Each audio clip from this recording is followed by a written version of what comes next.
I swear I will kill you, and I mean it. I mean it, Tiffany.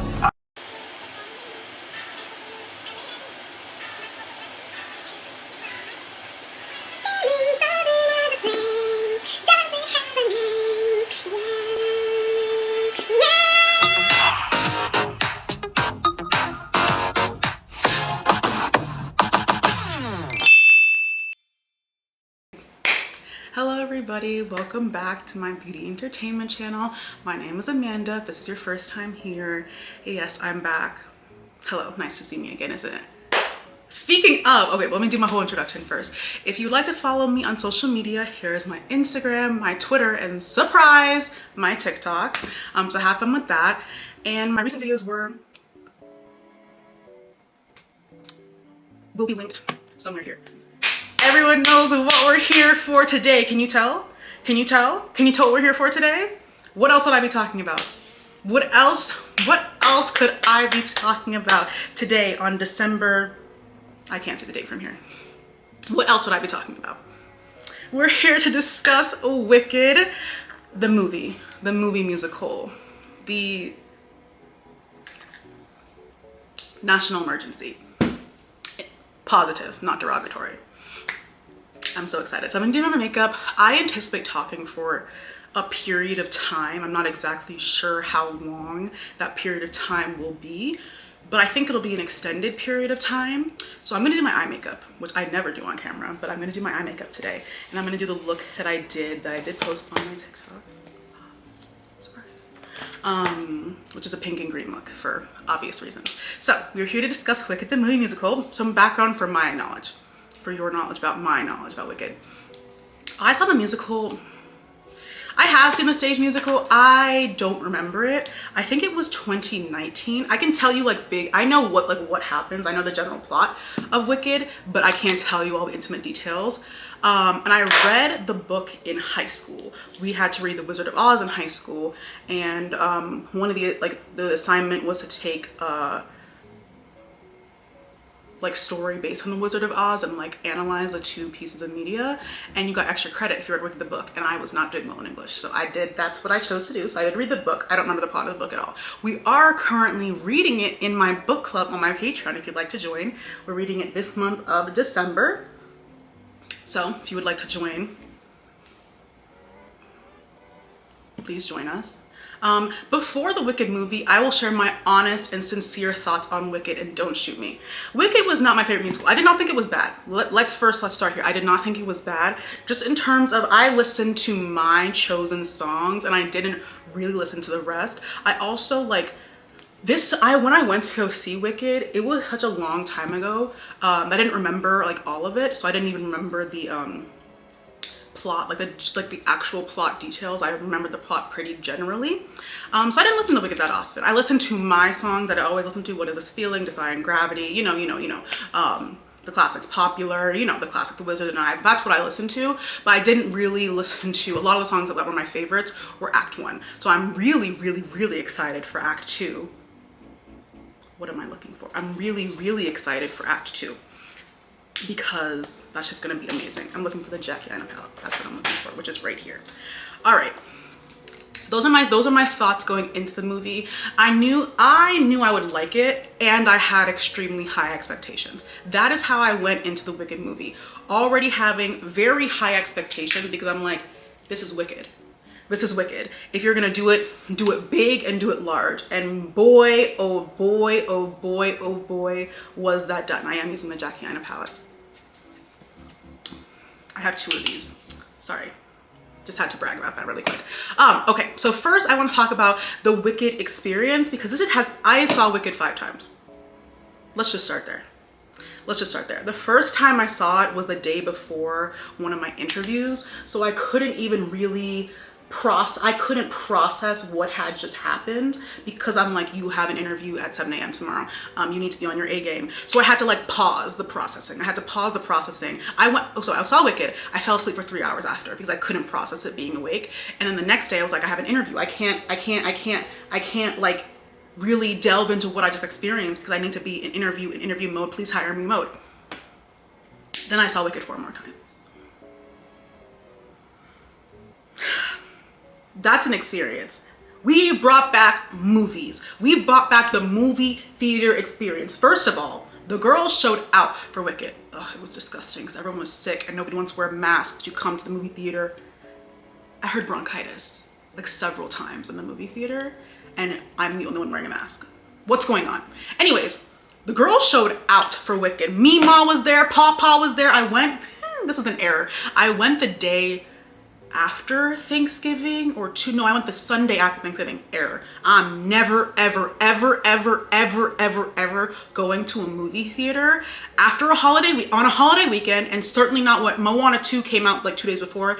That I felt like a sardine. I felt like a sardine. And I also didn't know that this theater did not have reclining seats. I'm sorry. The movie's 3 hours long. My seat needs to lay back. My seat needs to fold. And that was my fault. That's why you should read. That's why you should always read, and reading comprehension is important. Because had I read the ticket, I would have known. But anyways, loved that. Loved all the interviews. I don't need to say the theater kid thing that every theater kid has been saying, that's like, I'm trying to, I can't even describe to you. I did Legally Blonde the musical my senior year of high school. It was great. Loved that. Had a really great time there.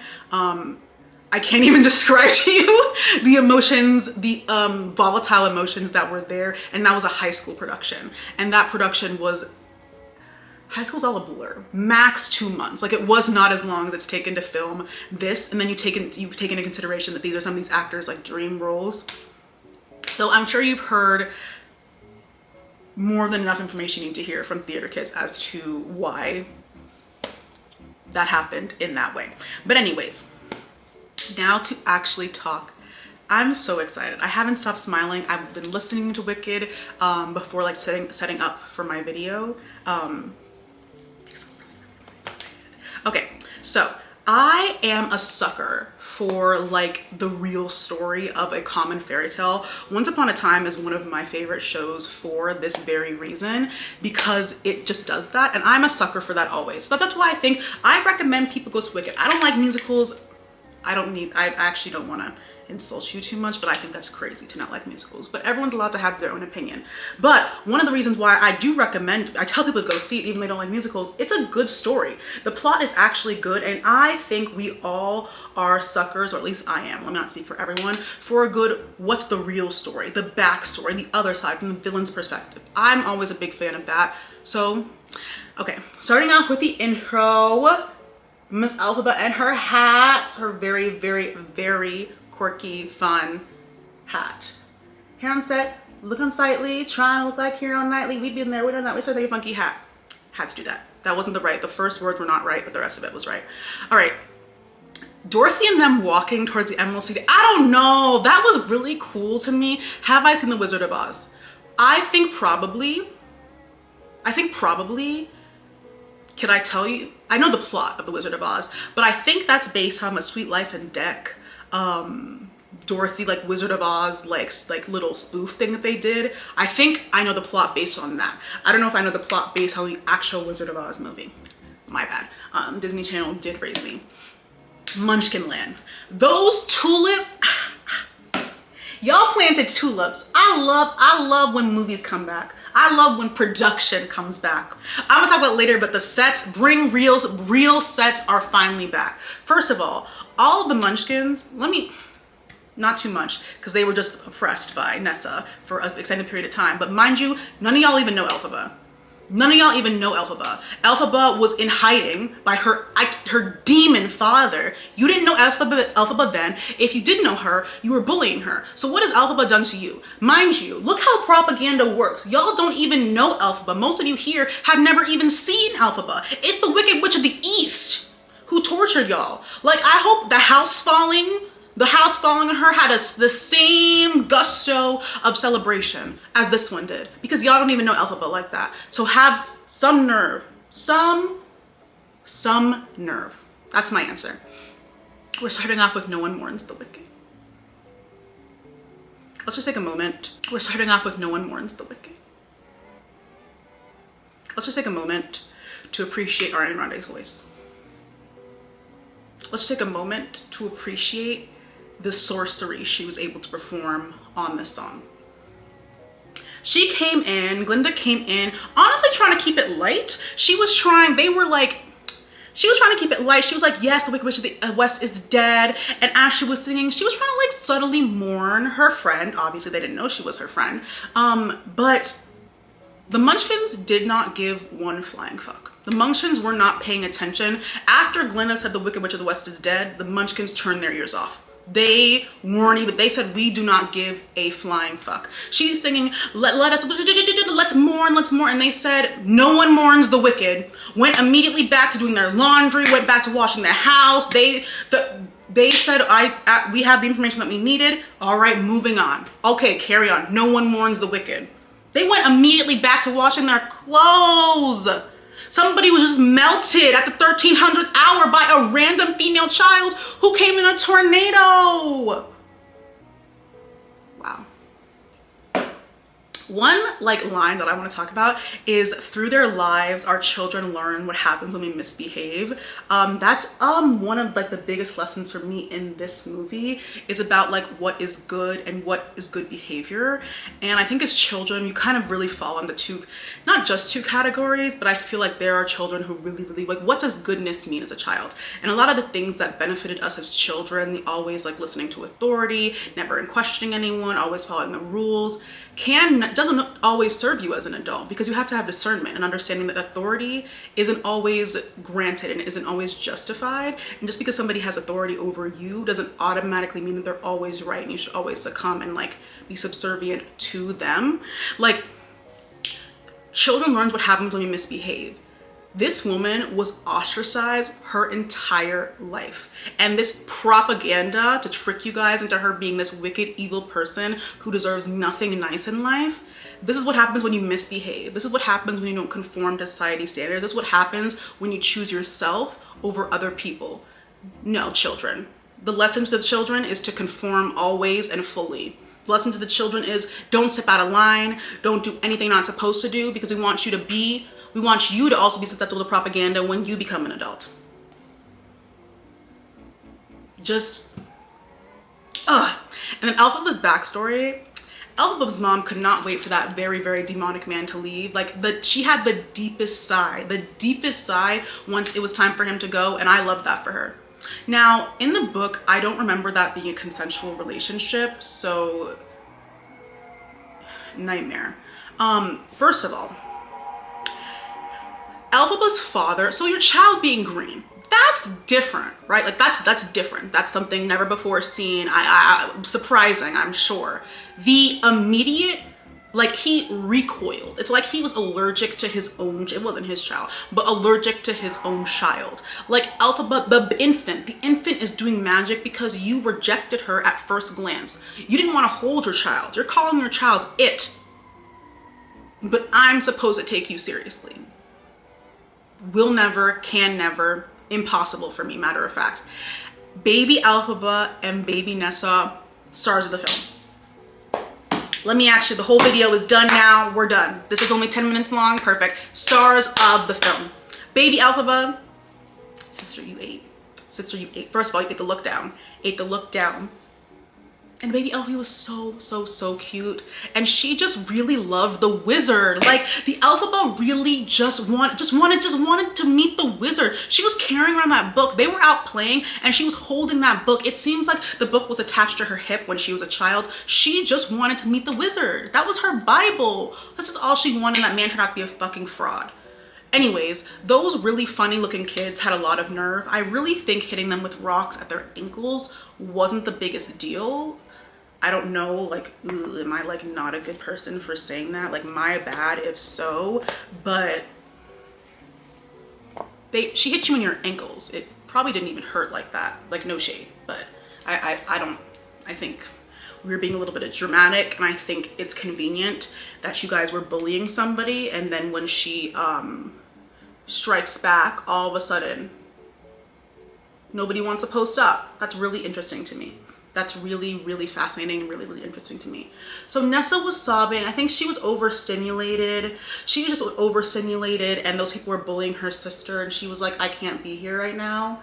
Her father whisking her away for cake. I also think like part of, I'll talk about Nessa a little bit later once we get into the head demon in charge, Bach. But she probably has never had to learn like conflict resolution skills if her father's always like whisking her away from any real issues. Mind you, Alpha was the one actually being bullied, but Nessa was in an uncomfortable situation, and her father was like, you are not going to be uncomfortable. I'm going to help you. I'm going to carry you away, so you don't have to really develop into a whole sense of self. I just think that's interesting. All right. Then the effigy comes out. Ariana, the woman that you are, the look, the subtleness of her look at the effigy, the subtleness of her look around was too good. Imagine burning an effigy of your friend. Be serious, Glinda. Like, yeah, you're the spokesperson for all of Oz. Like, you have to. You don't have to do anything in life, actually. You don't want to. Like, newsflash. You don't have to do any of that. And throughout all of No One Mourns the Wicked, Glinda's like on an island by herself. She's walking around, she's kissing the baby, she's touching the button noses, she's doing all of that, but nobody's actually talking to her. After she said the Wicked Witch of the West is dead, everyone stopped listening to her. She was just walking around aimlessly, looking for community, looking for comfort, and got none of that. Because you got rid of that when you chose bliss and happiness. That's what happens. That's what happens. You chose this path, and I hope you're happy now. Are you happy now? Ugh. Ugh. The girls were not listening to her. After, the sun came back out, so I didn't need to turn my light on. Cool. Next, we have into Dear Old Shiz. So that munchkin was messy. Where did you hear that? As a munchkin, where did you even learn that Elphaba and Glinda were friends? I mean, there were many people at Oz who can definitely co-sign that they were, in fact, friends. So they probably heard it from one of them. But where did you hear that information? And why did you bring it up now that the Wicked Witch of the West is dead? That's so interesting. And she asked her, not accusatorily, that's not a word, is that a word? But kind of. She was like, I heard you guys were friends. Seems like you lied to us. That was the attitude that I got from that munchkin. And at this moment, when she said, when we knew each other back at school, I was shaking my boots. I was shaking my boots because my expectations already were high. My expectations were already incredibly high. And I knew Ariana was gonna kill it. Like, I had really no doubt about Ariana's talent or Cynthia Erivo's talent in terms of playing these roles. But when she said that, it was a wrap for me. I knew it was a wrap for me at that moment. And when that led into the fish underwater, the colorful fish underwater, I knew it was over. I knew it was over for me. That was the moment I knew. I'm not getting this 3 hours back, and I don't want to get this 3 hours back. So I want to experience this 3 hours over and over and over and over again. It's the yearning in her voice when she says at school, because she's remembering the friendship that you ended. The friendship that you ended.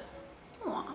I do feel bad for Glinda and I'll talk about that later, but I don't feel bad for her in that realm. So that broke. I don't feel bad for her in that realm whatsoever. I also use the Nessa Myricks Groundwork Blooming palette. All right. Glinda's pink boat was fabulous. I love, pink is not my favorite color, purple is my favorite color, but I appreciate pink girls because they're as serious about their favorite color as purple girls are, so I do appreciate that. That holding the zzz at the end of shiz that all of the people did when they saw Elphaba was unnecessary. They're so annoying. They're so dramatic. Mind you, Elphaba's not doing anything. She's existing. They're always so dramatic around her, and I'm like, she's not even causing the commotion. You are. Elphaba's entrance is that top 3 for me in the movie, like top 3 scenes in the movie? I'm gonna say that. I'm gonna say Elphaba's entrance into this movie was top 3 entrances. I cannot talk about enough like how when this movie comes on streaming or whatever the hell it's gonna come on, probably in 4 months from now, which is disrespectful. I'm gonna rewatch the scene over and over again because she's taking up so much space. She's taking up so much space. but because she has to. When your skin is green, you're automatically gonna, when your skin is different from anybody else, you're automatically taking up space. But if you ask Elphaba, like, are you comfortable taking up space? At this point, she'd probably say no. I feel like I have to hide myself. Because she does, just to hide herself, not reveal who she truly is. She's terrified to take up space, but she has to. She's literally green. And it's such an interesting, like, having this scene happen right before the Wizard and I, because she seems so sure of herself, so confident, taking up space seemingly with no problem. And then the Wizard and I is her talking about how I will finally be happy when somebody else co-signs me. When somebody else says how amazing I am, I will finally be happy. And when I'm loved by other people, I will finally be happy in and of myself. That does not seem like it's coming from the same person. That's part of Elphaba's dichotomy, which makes her such a fascinating character to me, because she has these two truths at once and they don't align with each other. And that's why she's in discord all of the time, when she's always fighting with herself, because she has two very opposing poles in her that are constantly fighting each other. Positive, negative, yeah. I don't even think that was right. I don't remember any chemistry, you guys. Bless the Lord. But her rehearse, first of all, I lost it when Glinda screamed and she turned around and said, what? Period. See, it doesn't align. Her and then the lyrics of the Wizard and I, that does not align. But I personally really relate with like that experience of seemingly, like, to other people seemingly being so comfortable taking up space, but internally, like, you're still not sure of yourself when it comes to that. I personally really relate to that, like, inner turmoil, inner conflict. So I love Elphaba as a character. If you couldn't tell, I'm wearing green. I'm not wearing any fucking pink, all right? But her rehearsed I am green speech, I wonder how long it took her to come up with that. Those would not, if I saw a green person, I don't think those would be my first. I wouldn't assume you were seasick. I wouldn't assume a fully green person was seasick. But she probably had to deal with many an idiot, and I'm sure an idiot could come up with that. Like, oh, you must be seasick. That's why my feet are green. That's why my knees are green, because I'm seasick, whatever. But that little speech was adorable. Eating grass as a child, you know, that's a question that I'm very positive people would ask, yeah. And she's always been green. Her entry, I literally can't. Please don't put this movie on streaming, because it's gonna be me sitting here in front of my TV watching that scene over and over again and just seeing how she doesn't even know how sure of herself she is in this moment. But I can't. And then the demon comes in. I can't escape. He was only in the movie for like 5 minutes, but her bum ass governor father and his fake smile. Your muscles must hurt. Your facial nerves have been working way too much. Put the smile down. Sometimes things don't have to be a smile. They're bullying your daughter. They're bullying the entire school. The entire school is bullying your daughter. Oh, stop making a spectacle of yourself. She's green. She's green. It's not her fault that you hid her in your house all the time, didn't tell nobody you had another daughter. You brought her here. You brought her here to come send the babysitter off. Stop making a spectacle of yourself. Elphaba is existing. Elphaba existing is directly fighting against the status quo. She's not the commotion. I mean, she is the commotion, but everybody else's issue is actually the fucking commotion. Love that. Love that. But before that, Glinda gave her whole, like, Glinda is a politician's dream. Glinda would do phenomenally in America. Seeing somebody, Elphaba ate her up. First conversation with Glinda ate her up and would continue to do so for the remaining 3 hours. Addressing the crowd, mind you, she's not addressing Elphaba, because the purpose of her doing this is not to give Elphaba anything. It's not to be nice to Elphaba, it's to be good, which means being perceived as good by the audience. She wasn't even looking at Elphaba when she was telling Elphaba what she could do for her with the skills she doesn't have.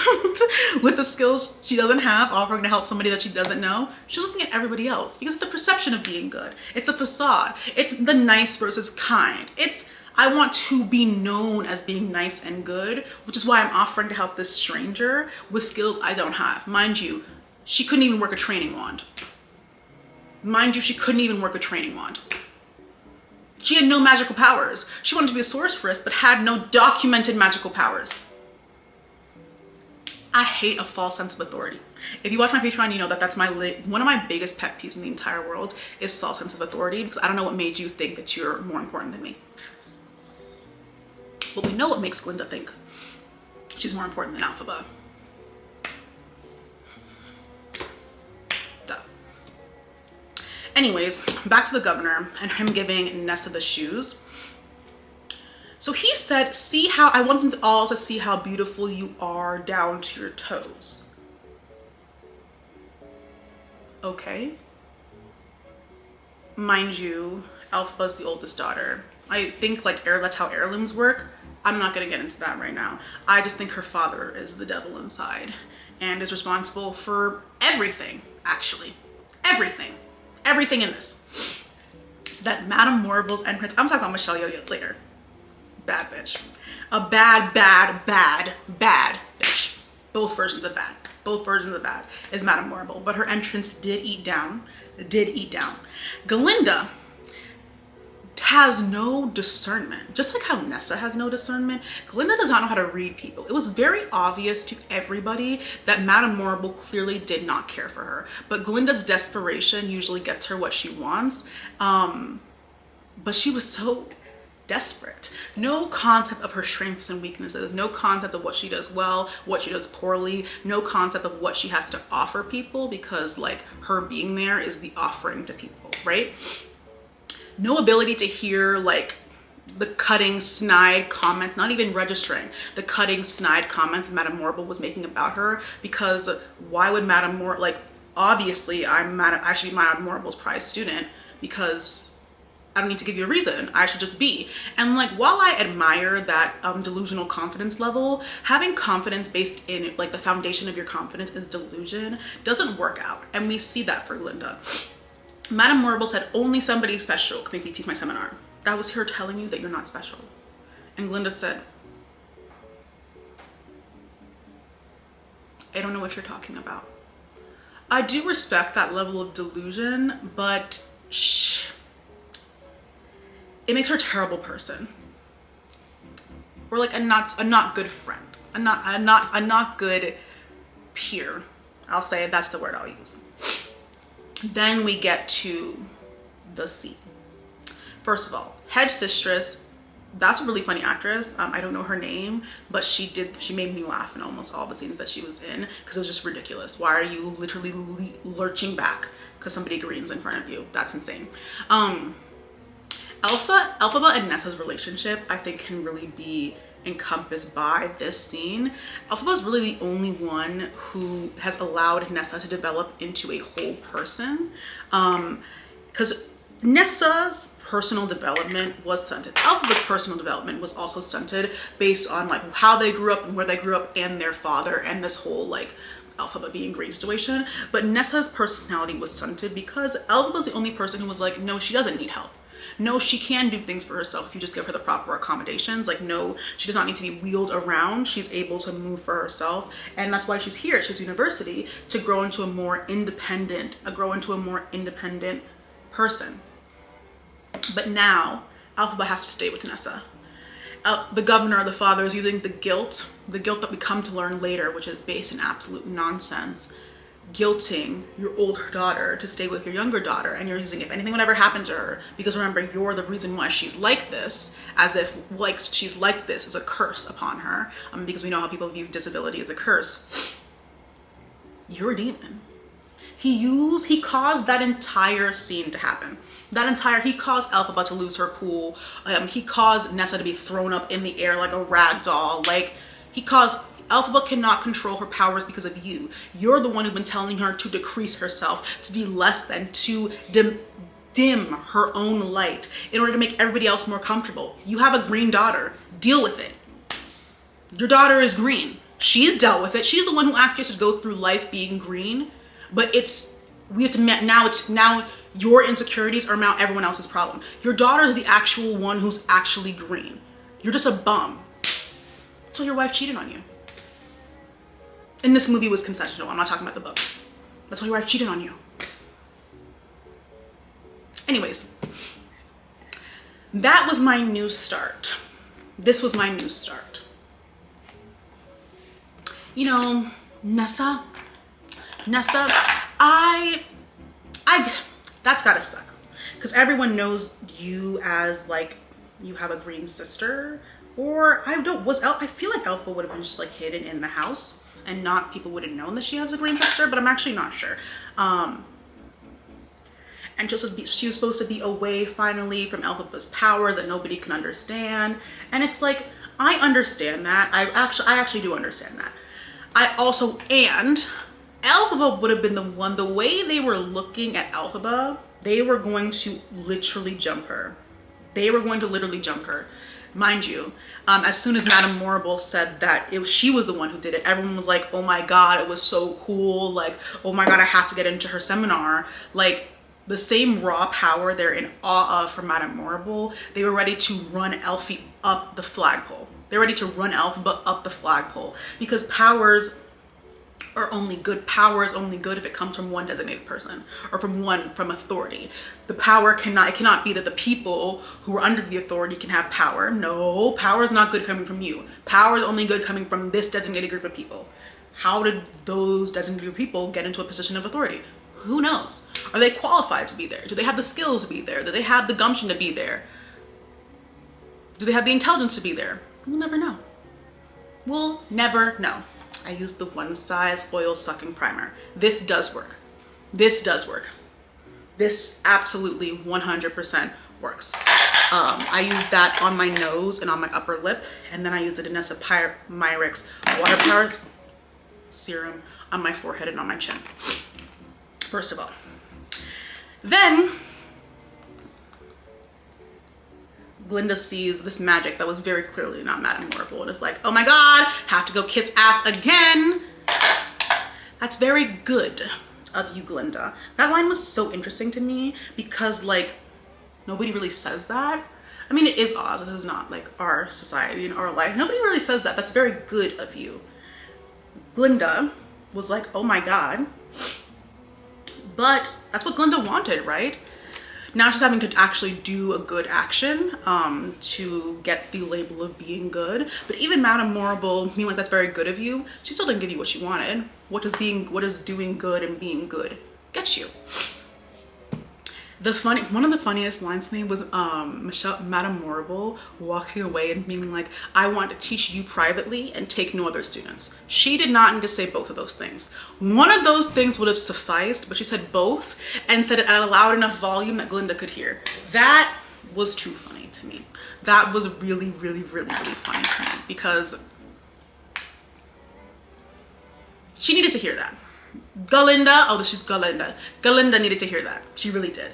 And then the I need to lie down and we need a pastry. One of the funniest moments in the movie. Comedic genius. The girls said, we're gonna make a comedy. And they in fact did succeed. It wasn't all a comedy, but the funny moments of this movie were really, really, really funny.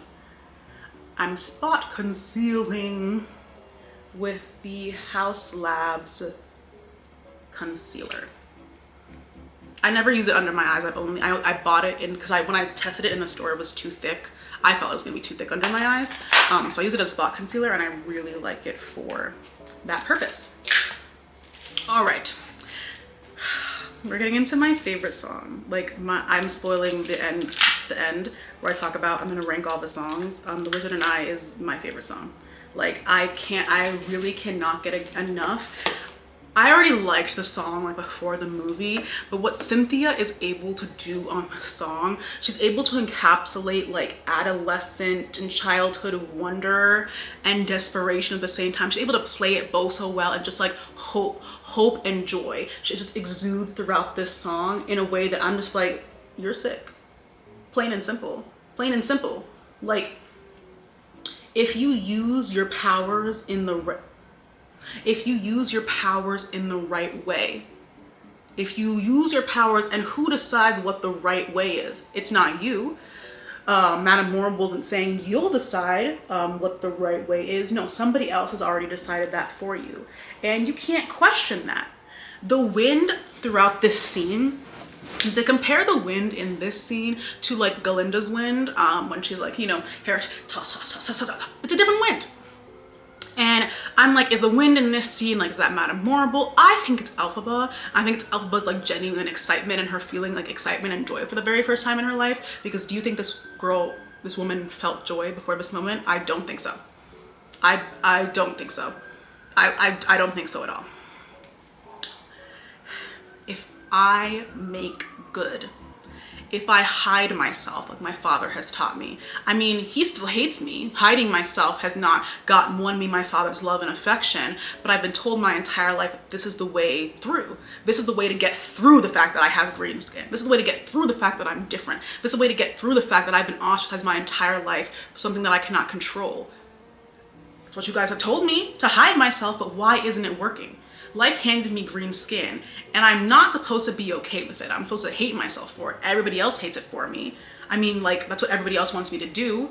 So I should hide myself. I should shrink myself to make everybody else feel more comfortable, right? If I'm following the rules, so then why am I still so unhappy?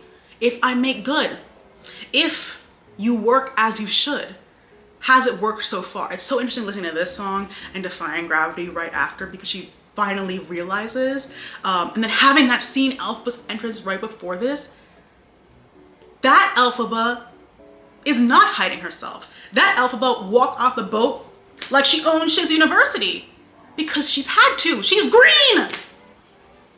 There's no way everyone tells you to do something that you physically cannot do. You're different than everybody else. You are different. You are special. You can't hide yourself. That's what makes you special. Oh my God. I loved her jumping on the little lily pads. Although she's just a girl. Like, and not in that way, you know what I'm talking about. Like, she's genuinely just a girl. She's never been allowed to be free, joyous, happy once in her life. She has been the reason for Nessa's curse, because they all view disability as a curse. She's the reason for Nessa's curse, reason for her mother's death, and the reason why the governor's life is terrible, and blah, blah, blah, blah, blah, blah, blah, blah, blah, blah. The scour on the Throp family. She's never been allowed to just live and just be, and Shiz University provided her with that. You know, we saw the end result of that. Not good, not good, not good at all. But this is the first time I think she was genuinely allowed to be a girl. Something throughout this whole song, where I think her and Glinda actually relate a lot, is desperation. She's desperate for somebody's approval. No one has ever approved her. No one has ever been like, Elphaba, yay. Elphaba, check. Elphaba, good. None of that.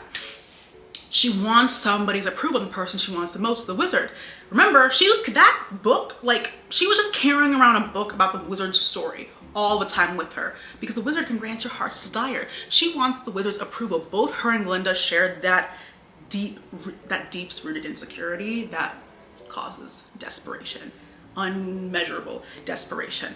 And it's a desperation to be accepted that I think a lot of people can relate to in adolescence and young adulthood. Even as you grow into an adult, you can still be like, you can be a very insecure adult, believe me. You can be a very insecure adult, but it's just important to recognize that. I'll be whole once the wizard approves me. The world has to love me for me to love myself. I mean, the world hates me, so that's why I hate myself. So that the world loves me, I'll love myself. It's not true. It's not true at all. And she learned that, and I love that for her. Oh, I love Elphaba so much. The stained glass scene. Cooking with gas. Cooking with gas. Cooking with gas. Seeing her skin tone change. And at one point it did become brown. And it was literally just too good. Just too good. Just too good. I think I'm not going anywhere, so I'm like, I don't need to do my whole like powder thing. I usually powder right now, but I'm not going anywhere. But I might as well just do it just for the plot. Okay. Of course, that's not important to me. I'm not that shallow. I'm not that shallow that I want to change the thing that I've been berated for and believed my entire life. I wouldn't want to change that. I can't admit to that. I can't admit to like being insecure about this thing everyone has told me to be insecure about my entire life, because that makes them right. But also, everyone has told me to hate this about myself my entire life. Why wouldn't I be insecure about it? It's too good. And then the last part of the song beating out on that cliff, that is, I can't decide what my favorite part of the song is. I keep saying one part is my favorite song, one part is my favorite part of the song, and then I change my mind 2 minutes later. I'm so sorry. That's gonna be happening throughout this entire video. But the cliff scene and her looking over the unpassable the desert, which is like a limitless boundary, just goes forever and forever and ever out to the cliff, is the way Cynthia is able to encapsulate the like restrictions of insecurity, but also the freedom that you know can come if you let go of it. She was singing about how like her joy was coming from the fact that like she's singing about how the wizard will accept her, and that means everybody else will. And she was finally able to feel joy through that, but still in the song, you can tell like she knows this won't fix everything, if that makes sense. I'd never show it, but I'd just melt. She can't be herself. There's no room for Elphaba's feelings or emotions. Elphaba exists to be Nessa's protector and caretaker. That's who Elphaba exists to be, because she's the reason why all of this happened. And this is the first time where she has that freeing, joyous, childlike wonder. She was skipping. Do you think Elphaba's ever skipped before? Do you think Elphaba has ever skipped before? I don't think so. That last note, when Cynthia's like this on the edge of the cliff and she goes, "The wizard!" And that's when she knew she had the EGOT. That moment. I looked her in the eye. I looked on the big screen. She knew she had the EGOT in that moment. That note alone. What else do you need? What else does the like academy need? What else do you need? That note alone. I've never seen somebody mother so hard in my entire life. I've never seen someone mother so hard in my entire life. Like Mother Mary herself could not mother that hard. She also fully encapsulated like a trapped star, a beaming like ray of light who's just limited by all of everybody around her and her desperate to escape, and she thinks this is the path out. But I mean, we all saw how that ended. You're trapped in these circumstances that you didn't ask for, but you know you're worth more, because look at this, a big shining light and star. Look at her magical powers. She's the strongest person at shiz in Oz, matter of fact. But at this point in her story, she's like, my worth will come from others accepting me, and that's how I'll break free. And that's not true. But she'll realize that later. I'm using the Danessa Myricks Yummy Blurring Balm Powder in the shade 9.5 as like base primer. The girls were not lying about this being the tea. Putting this under your foundation, your makeup will last forever. And it'll be matte. It'll be matte. I still bring glow back later. Oh, believe me, I don't just like not. I bring this in the center of my face. And thank you, Danessa, for releasing shade 9.5. Shade 9 and shade 10 did not work for me whatsoever. So thank you. Ooh, that was too much. That was too much. Oh, God. Anyways. Next scene. Elphaba going to her dorm room and meeting Glinda. I guess like, not meeting her, but meeting her in a different context finally. Elphaba can't even walk in her room without Glinda jumping back in fear of this foreign creature. Mind you, terrified to be in the same room as her. I know some of us can certainly relate to that. And with that, Elphaba, in this scene, like as she's moving around, I realized, I don't know which watch this was. I don't remember which watch this was. Elphaba is the most true to herself without necessarily knowing it. She walks in and knows that room divide is not fair. It is not equivalent. And she starts moving all of Glinda's stuff without asking. Like the Elphaba who sings Wizard and I, the people pleaser Elphaba, or like the one who wants people's approval Elphaba, would not have done that. But Elphaba absolutely did that, because that is who Elphaba really is. You think someone that level of like desperation to be accepted and be included would also be a people pleaser. And she is, but she's not. Because she was like, this is not fair. Did not ask permission, said, we're moving your stuff. We are moving your stuff. She takes up space without trying because she is green. but she doesn't realize it. Like, she is the most true to herself, even with this dichotomy, but she doesn't trust herself enough to know that she knows herself best. Like, everyone else is being fake. Fiero's not really shallow. Glinda doesn't even know who she is. Nessa did not have to develop a sense of self because her father stunted her and didn't allow her to grow and to develop her sense of self. And Bach is Bach. Like, fake bitches all around. Elphaba's the realest one in here. The realest one in here is Elphaba Throb. Let me tell you. Glinda's saving her an entire drawer. She's being good. She's being good.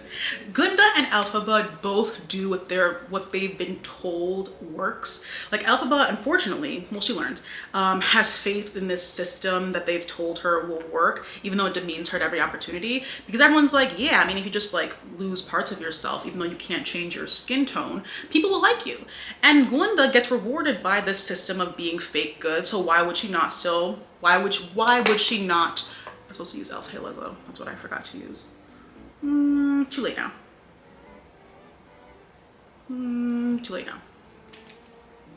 now. Why would she not keep doing it?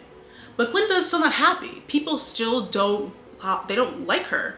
Like, Madame Morrible does not like you. All of Glinda's work does not get the approval somebody so desperately claims. Like, Elphaba's had to live with people blatantly hating her for so long up front. They are not hiding the fact that they do not like her. She does not care about people's thoughts, but she does so deeply. They both have this desire to be loved and to be cared for in order to build their self-esteem. Like, Elphaba has self-esteem with no foundation because she did that herself, and that's why she's struggling with it so much, because she has to trust herself in order to fully come into herself and her self-esteem. And Glinda has a foundation. Everyone's been telling Glinda so great, Glinda so this, everybody loves you, but no self-esteem. Like, Glinda doesn't really even know who she is or what she wants in life. I think she also realizes that, like, throughout the movie and throughout the story as well. But Elfie really rocked her world. Like, her entire worldview shifted from Elphaba entering her life. You know what song is next?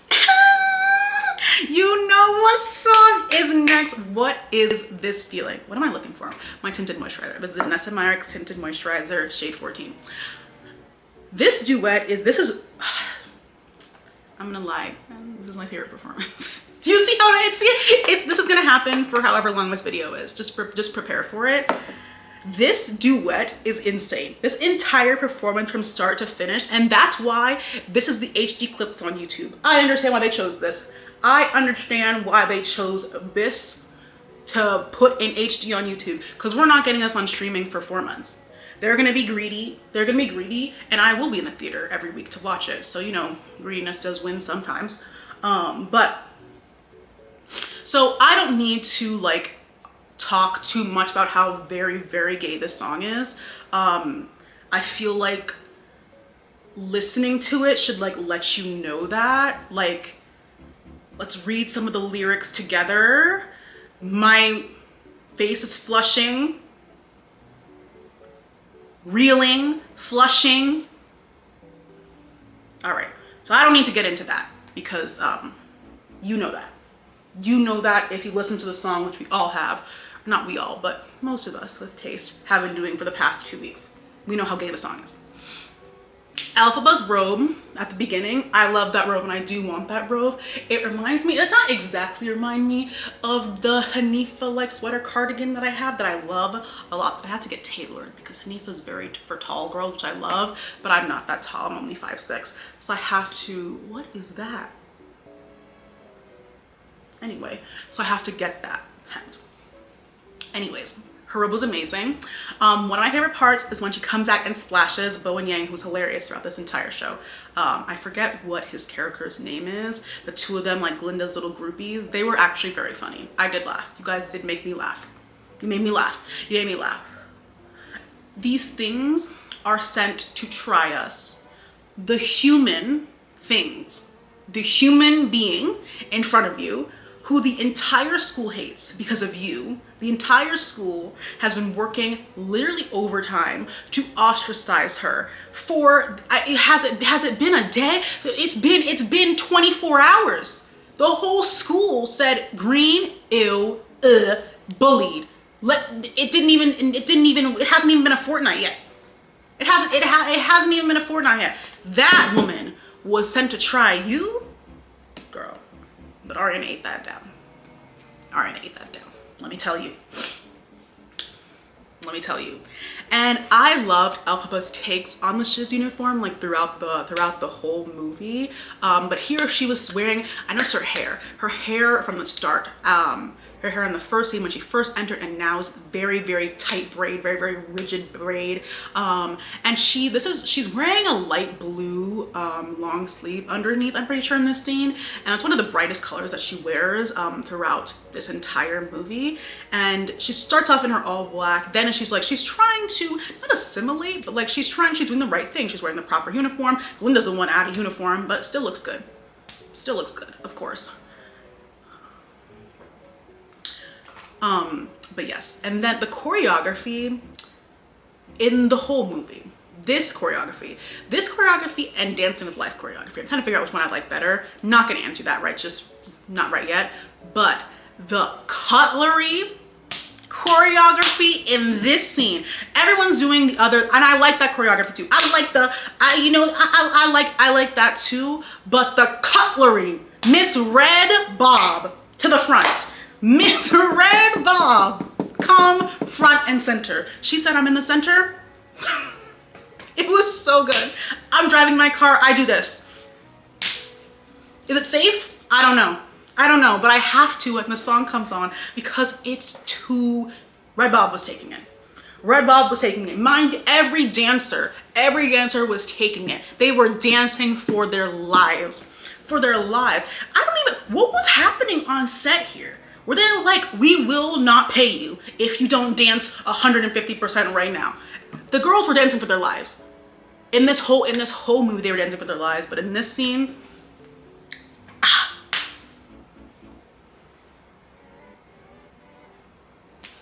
I'm so happy. I'm so happy. I have a movie musical on my screen again, and someone's gonna come in the comments and be like, this came out. Didn't watch it, didn't care, watched it and it was bad. Don't know what to tell you. Don't know what to tell you at all. I would love to watch West Side Story. If somebody can cut together a viewing of West Side Story that does not have that man in it, I would love to watch it. Because I'm sure the choreography in that is stupendous, and there are actors and actresses that I love that are in that movie, but to see his face and to have his face literally be the main character, I don't want to watch that. But I do want to watch West Side Story. So if anybody knows of any like little, the girls be on cap cut beat and you get little, just taking him out, a blur over something, If anyone knows of that, please let me know. Let me drink water. My mouth is dry.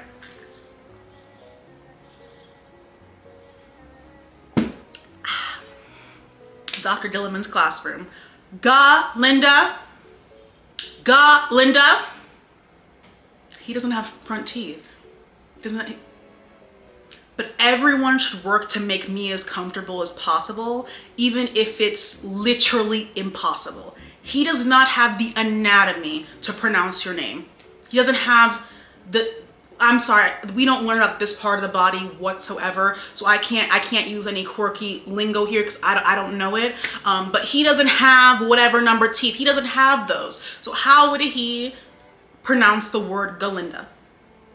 But everyone should be working to make me as comfortable as possible because I'm good, right? I'm good, right? This is a Pat McGrath concealer. And why don't you just teach us history instead of harping on the past? I literally got deja vu. I got, as I'm sure many Black people watching that movie did, I just was taken back to high school, college, med school, wherever, whole school. I've been in school since I was 5, throughout, got deja vu to every single year of my life in school, which has been most of them. I don't even have anything to say. I don't even have anything to say because I feel like that line says enough, and says enough about the whole, like, about Galinda and what she stands for, which is nothing, and what she stands for, which is nothing, and what she knows, which is nothing. Again, I'm going to give Glinda grace later. Not now. Not now, not now at all. This chalkboard thing, who the fuck wrote that on the chalkboard? This is why the entire school was loving Fiero's song. All of this time spent bullying. All of this time spent ostracizing. Nobody's reading their books. Nobody's reading their books. That's why everyone just got Fiero's. If Jonathan Bailey started singing in my library, I would not be studying either, so I understand. But too much time bullying, too much time ostracizing, not enough time reading. Not enough time reading, not enough time opening the books. How are the animals causing your drought?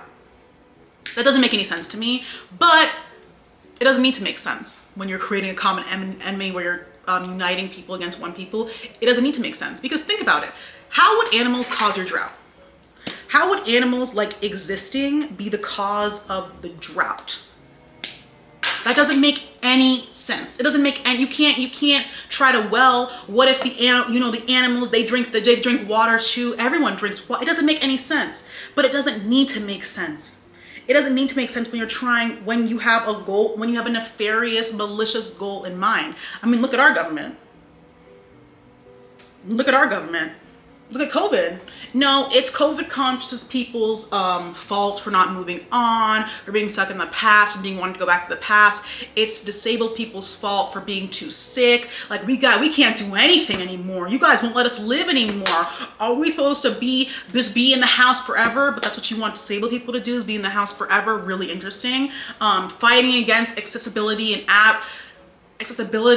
access, because the government said you're safe, because the government said uniting people against an enemy. COVID conscious people are the enemy. Disabled people are the enemy. Does it sound familiar? Because it sounds familiar to me. Does that sound familiar to you? Because it sounds familiar to me. Oh, this was the Merit Bronze Balm. That's what I used to contour. Another good option, I don't know where it is the Nessa Myrex. Also has a cream bronzer. I just don't know where that is. Anyways. How are the animals causing your drought? How are the animals causing your drought? Who wrote that on a board? I was gonna call you jobless, but I feel like there's a worse word I can use, but I don't want to use that right now. So Elphaba's the next scene is Elphaba's private. That's what I call it, with Madame Morrible. Madame Morrible's wardrobe, too good. Too good.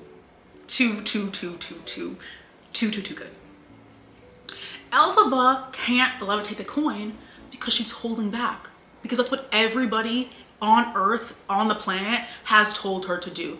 She's too much. Elphaba's too much. You're too much all the time. It'd be easier if you dialed it back, if you toned yourself down. You're such a commotion. Why do you always cause commotion everywhere you go? Why are you always causing a riot everywhere she goes? She cannot reach her full potential because she's been repressing herself her entire life. Of course she can't levitate the coin. She doesn't trust herself at all, because you guys told her she shouldn't. She doesn't know best. You don't know best. Even though you're the one who's living in the green skin, we're gonna tell you how to live in your own skin. We're gonna tell you how to live in your own skin. In What Is This Feeling? In the letter, she's not even talking about herself. She's writing to her father being like, thank you for, and she's not writing about herself. Of course I'll care for Nessa. I don't need to talk about the fact that I'm being ostracized and bullied yet again in an entirely new environment.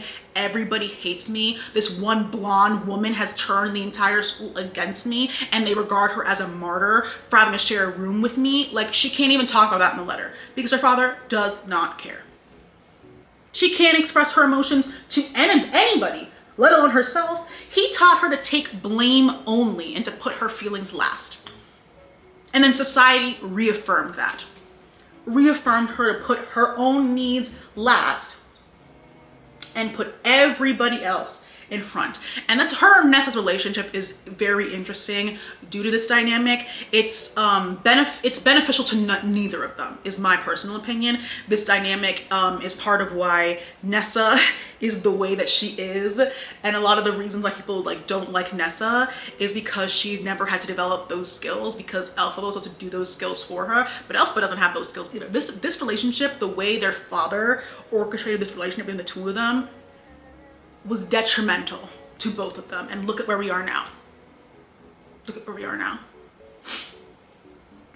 Like, all her emotions are just pent up. They don't go away. They explode into magic. She doesn't feel thinking that that is safer, but it actually is not safer because it bubbles, bubbles, bubbles until it explodes and hurts somebody else. Now, she didn't hurt anybody with the thing in like the center, I don't know, town square, university center, whatever. She didn't hurt anybody. She very well could have, but she didn't. She didn't hurt anybody. There are so many scenes in this movie where Elphaba did not hurt somebody, and she could have, and she should have, but that's neither here nor there. She doesn't feel things because she thinks it's safer, but it's not safer because it just ends up hurting other people. Nessa was thrown up in the air like a rag doll. That was not safer. Like, Elphaba is the most powerful mammal in the entire school, matter of fact in all of Oz, and is alone and has been alone since birth. She can't even feel her own emotions because that's too dangerous. It's too dangerous. Control your emotions. Get it together. Why are you flying off the handle?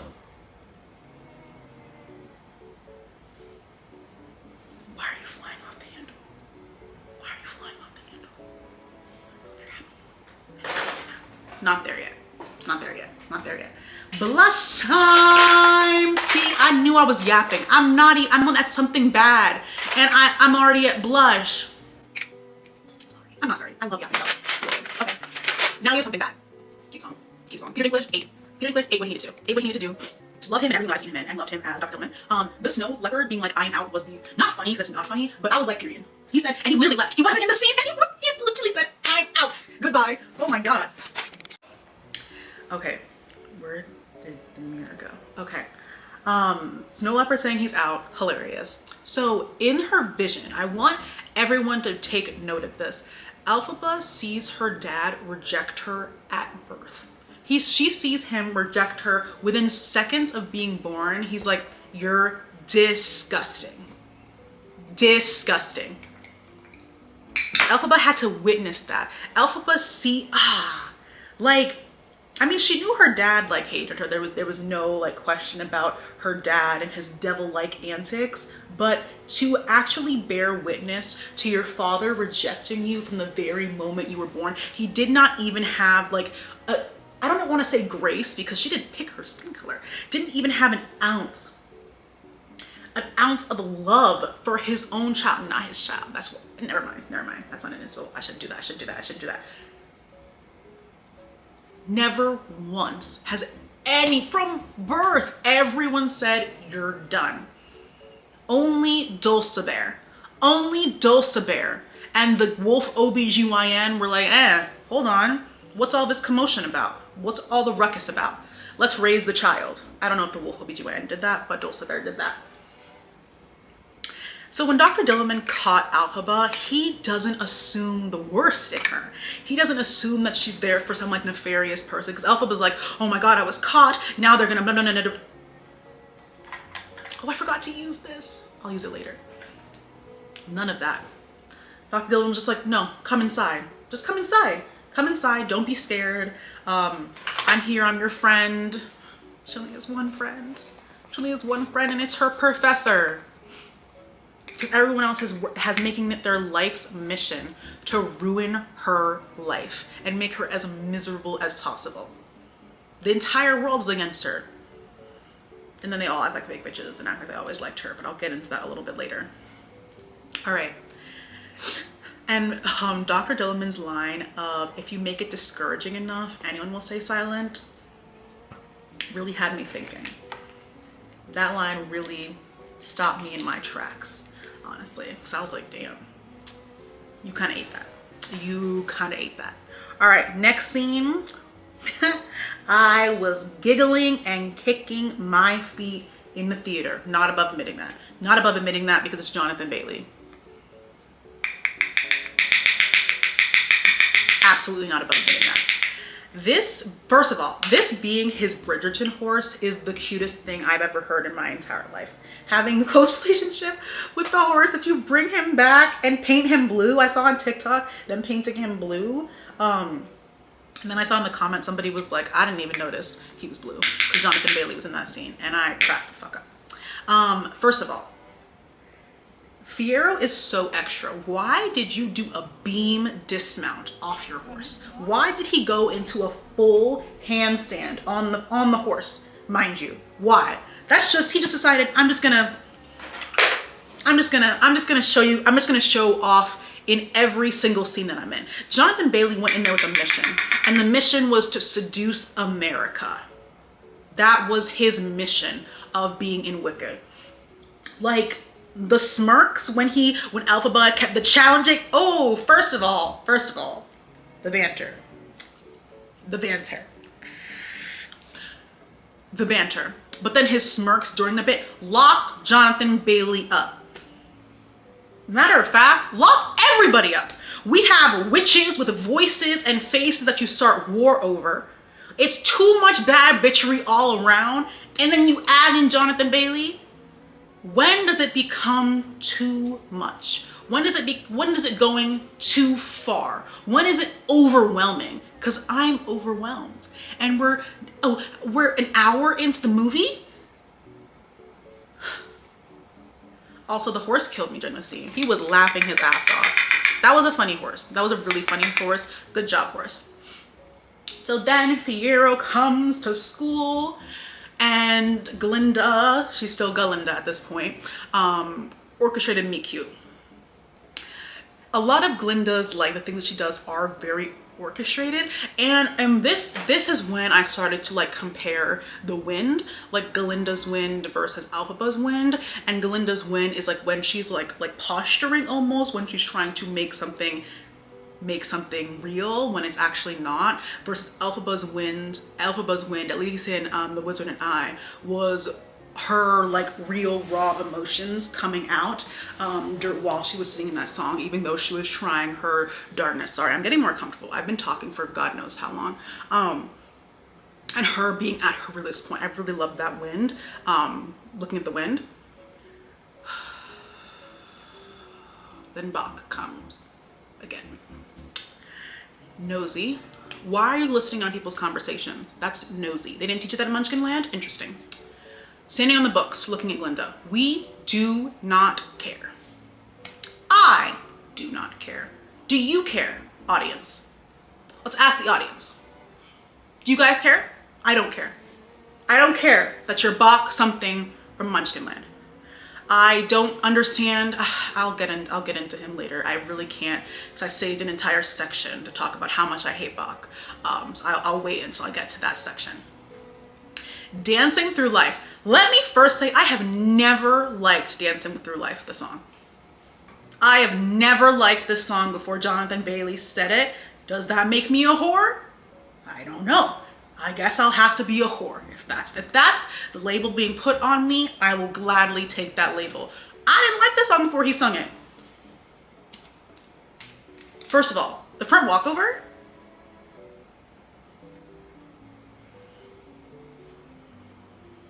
And I know they didn't choreograph that. He's just like, I can do a front walkover, by the way. Let me just do a front walkover.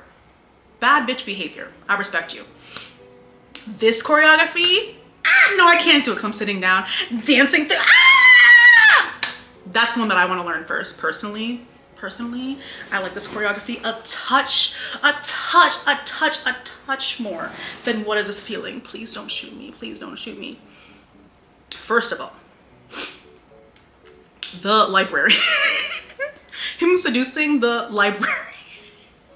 The literal librarian was too much, because they knew the casting director of this movie Where are your awards? Actually, what is your name? I should have looked that up before filming this, because you, the flowers, the beauty that you did, the excellence that you served, it was too much.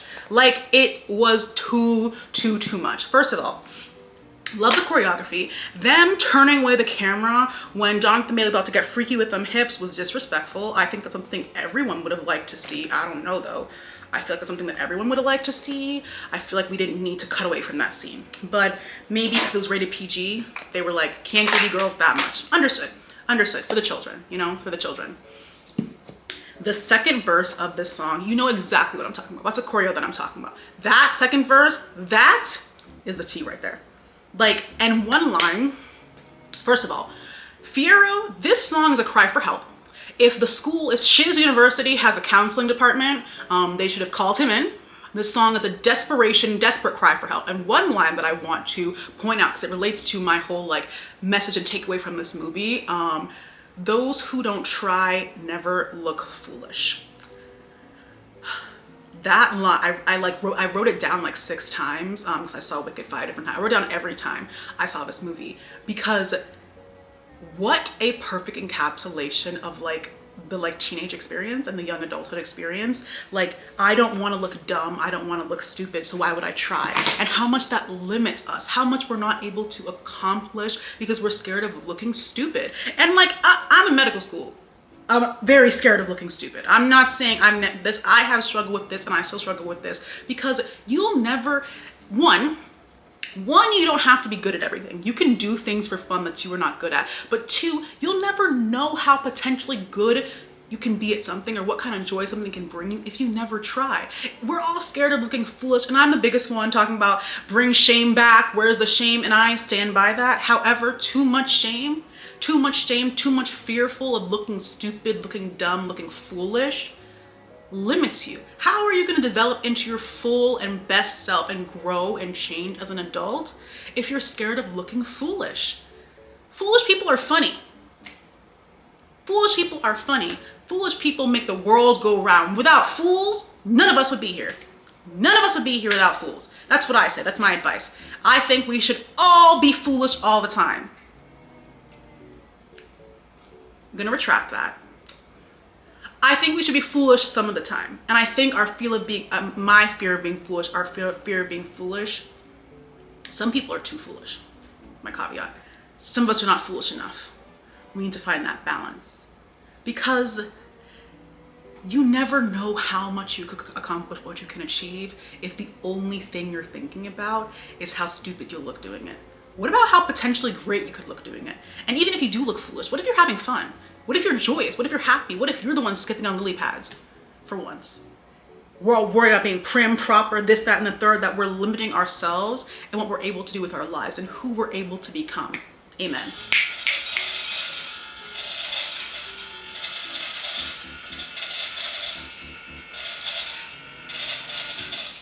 Thank you. Thank you. That was the choir singing. All right. Then in Dancing with Life, when Fiyero says grab the prettiest girl and he grabs somebody else, and Glinda says, actually, my turn. This orchestration and creating of this like perfect relationship, when she hears that the Prince Fiyero is coming, how she like immediately goes into action. Now, like, Glinda, no time writing the essays, but she wrote a 5-paragraph essay. She put as much effort she would into a 5-paragraph essay getting ready for Fiyero's arrival, because this is much more important to Glinda, to the business of Glinda, than anything she could possibly get at Shiz University. If it was like Sorceress or Married to Fiyero, we know how that would go. I'm gonna do the green eye first. I think I actually used Throwback. I'm gonna say Throwback palette. The Melt Cosmetics Smoke Sessions. I'm gonna use one of the greens in this shade. In this palette. I'm gonna go under my eyes. That's the look that I did. So let me find my brush. Okay. I want Bach to leave us alone. He's a liar, a thief, and a scoundrel. I want to be left alone from Bach. I know he's not going to leave us alone, and that's why they took your heart. He wasn't using it. But what's the point? What's the point in keeping something that you're not using? What are we talking about? You weren't using it at all. And so we go into our next scene. Nessa saying, so, my God. You want to date Glinda, right? Bach, right? And then Glinda tells you, actually, it'd be great if you were to go ask out that girl instead of me. For what reason? And then you do it anyway. No spine, no self-respect whatsoever. And it's pathetic. It's literally pathetic. Now, Nessa, listen, Nessa, I don't know what to tell you. I really don't know what to tell her, because she was like, no, like, he genuinely likes me, and like, it's gonna be amazing, and we're gonna go off into the sunset together. And why would Nessa think any different? She's never had to learn any discernment. Bach wasn't even being subtle. And then, mind you, she goes and tells Elphaba, right? She goes and tells Elphaba, and Elphaba's like, wait, Galinda? And she's like, don't say anything bad about Galinda. Galinda, who's been torturing her sister for the past several weeks. The only person who's shown confidence in you and your ability, who's let you develop into your own person, Galinda's been bullying her, and you don't want your sister to talk about to mention anything bad about Galinda, because Galinda is good. And Nessa is of the belief that Galinda is good because she did what? Because she sicked this munchkin on you. What? I mean, Nessa has been told Elphaba like exists for her, and like Glinda does think that Elphaba exists for her, not in the same way, I don't think, but in a way. And she's like, well, Elphaba, your feelings are not necessarily more important than like my feelings in this moment. And she just listened to her sister. But she finally was like, because Nessa has also been ostracized her entire life because of her disability, and she felt accepted and she felt loved by somebody, Bach, which is a doozy, but whatever. Can't change the past, can we? Can't change the plot of Wicked, can we? Like, so I understand. She was like, I finally been accepted. Somebody's looked at me and saw me as a person and wants to take the time to get to know me better. That must have felt amazing. So like, I get where she was coming from. I just wish it wasn't at her sister's expense. Like the Galinda who called her sister a steamed artichoke in class. That was funny. Called your sister a steamed artichoke in class. Like, mind you, in the next scene, Galinda's setting Elphaba up. In the very next scene, after, don't say anything bad about Galinda, she sets Elphaba up to be embarrassed and humiliated in front of the entire school. All right, and back to my point about Bach not being subtle at all, because Bach was not being subtle whatsoever. Like, Bach was not being subtle whatsoever. No discernment that this man did not like you. But how would she have learned discernment if her father literally was like toting her around like this tragically beautiful girl that she is? Where would she have learned this skill to notice that, hey, this boy literally won't even look you in the eye. He's always looking at Galinda. He's literally, I don't even think he's looked at Nessa in the eye once. I don't know. That time that they were dancing was the longest time he's ever made eye contact with Nessa. Thanks to Galinda, we deserve each other, me and Bach. That enunciation was her spirit trying to tell her this man is no good. That enunciation, the spirit was jumping out like this, trying to tell her, sister, you're emphasizing the asshole. You're emphasizing it. And she wasn't listening to her own spirit. What a sad experience. And now she has to suffer because of it, and the Munchkins have to suffer because of it. The man is bad news. That was her spirit letting her know. The Bach. That was her spirit letting her know, this man is not good for you. This man is not good for anybody, but also not for you. And then we have the giving of the hat presentation scene. My favorite line from Bowen Yang in this whole movie was Fiyero is going to lose what's left of his mind. I thought that was hilarious. I busted out laughing because I'm like, there is not much left up there. There is not anything left up there. So I thought that was really, really, really funny. I want to smoke this out a little bit. I want to smoke this out a little bit more. Okay, anyways. What is so interesting about rewatching this movie, which I recommend everyone rewatch the movie, is things that I noticed the second or third time.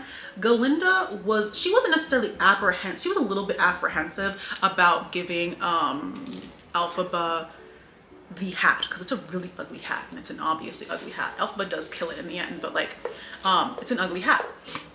She's a little bit apprehensive about giving her this hat, but as soon as she sees the sorcery books, as soon as she sees like this very obvious in your face, like Elphaba is better at you than something, Elphaba is getting something that you think you deserve for some reason just because you're Galinda and you're special and you deserve more than Elphaba. And in that moment, that split second, and she decided to do it. She saw the sorcery. Jealousy is a disease. It was the slightest eye twitch and a split second decision. And she was like, I'm going to ruin your life because I know how to. And the thing is, I don't know. There's the thing is, I'm gonna ask like, what was Galinda's thought process? The thought process was to be mean, because did she not think Elphaba was gonna show up at that party? Like, you ostracized her for weeks and you extended her a fake, albeit olive branch. Why would she not take it? Why would she not be like, oh my God, this woman who's been using the entire school to bully me for the past several weeks wants to stop and wants to invite me somewhere? Like, just like, why wouldn't Nessa be excited that somebody was like, oh my God, do you want to go out? Even though he's a fake ass bitch. Like, it's some wicked shit either way, what Galinda did to her. Whether you thought about it, whether she didn't think that that Elphaba would show up, or she knew she would and she did that on purpose. She did it on purpose anyway, but either way, wicked. And Elphaba went right away to ask Madame Horrible. That's the thing. Elphaba is so genuine and so real. She went immediately to Madame Horrible. She remembered what she would asked her for the very first day. She remembered what you asked her for, the favor you'd asked her for the very first day. Went back to do it. And that's what you did to her. Oh, Galinda. I'm using the pink and green shades in the Danessa Myricks, this palette. You know exactly what palette this is. In the look I did before, I put it under my eyes. I kind of want to put it on the lid now. That's what I'm going to do. Okay. Back to Bach and us being in the Oz's ballroom. Oz's ballroom was stunning. I love real sets. Was that a real set? I might have made that up, but that looked like a real set. That felt like a real set. I felt like I was in it. And I really, really, really liked that experience. Like, that set was absolutely beautiful. Ooh, this is like a blue shift. Ooh. Can you see from how, I am pretty far back from the camera. So I'll put like a clip of me being closer, but it's stunning. This Danessa palette is absolutely stunning. Absolutely stunning. Anyways, back to Bach.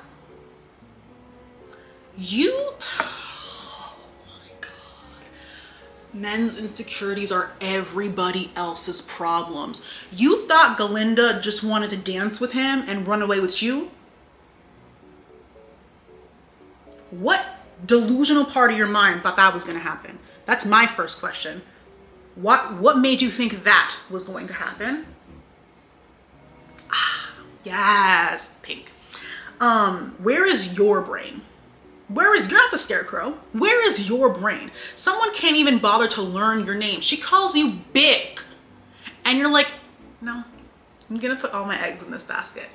And then she insulted me, the great insult by daring to like another man and daring to kiss another man. So I'm going to in fact dive deeper into this fake relationship created for the sole purpose of Galinda's adoration.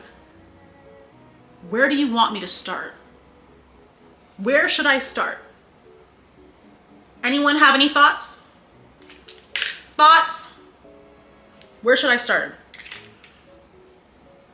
You are using Nessa for your own gain, and what did you gain? Literally nothing. You just insulted Nessa and used Nessa. That's what you gained.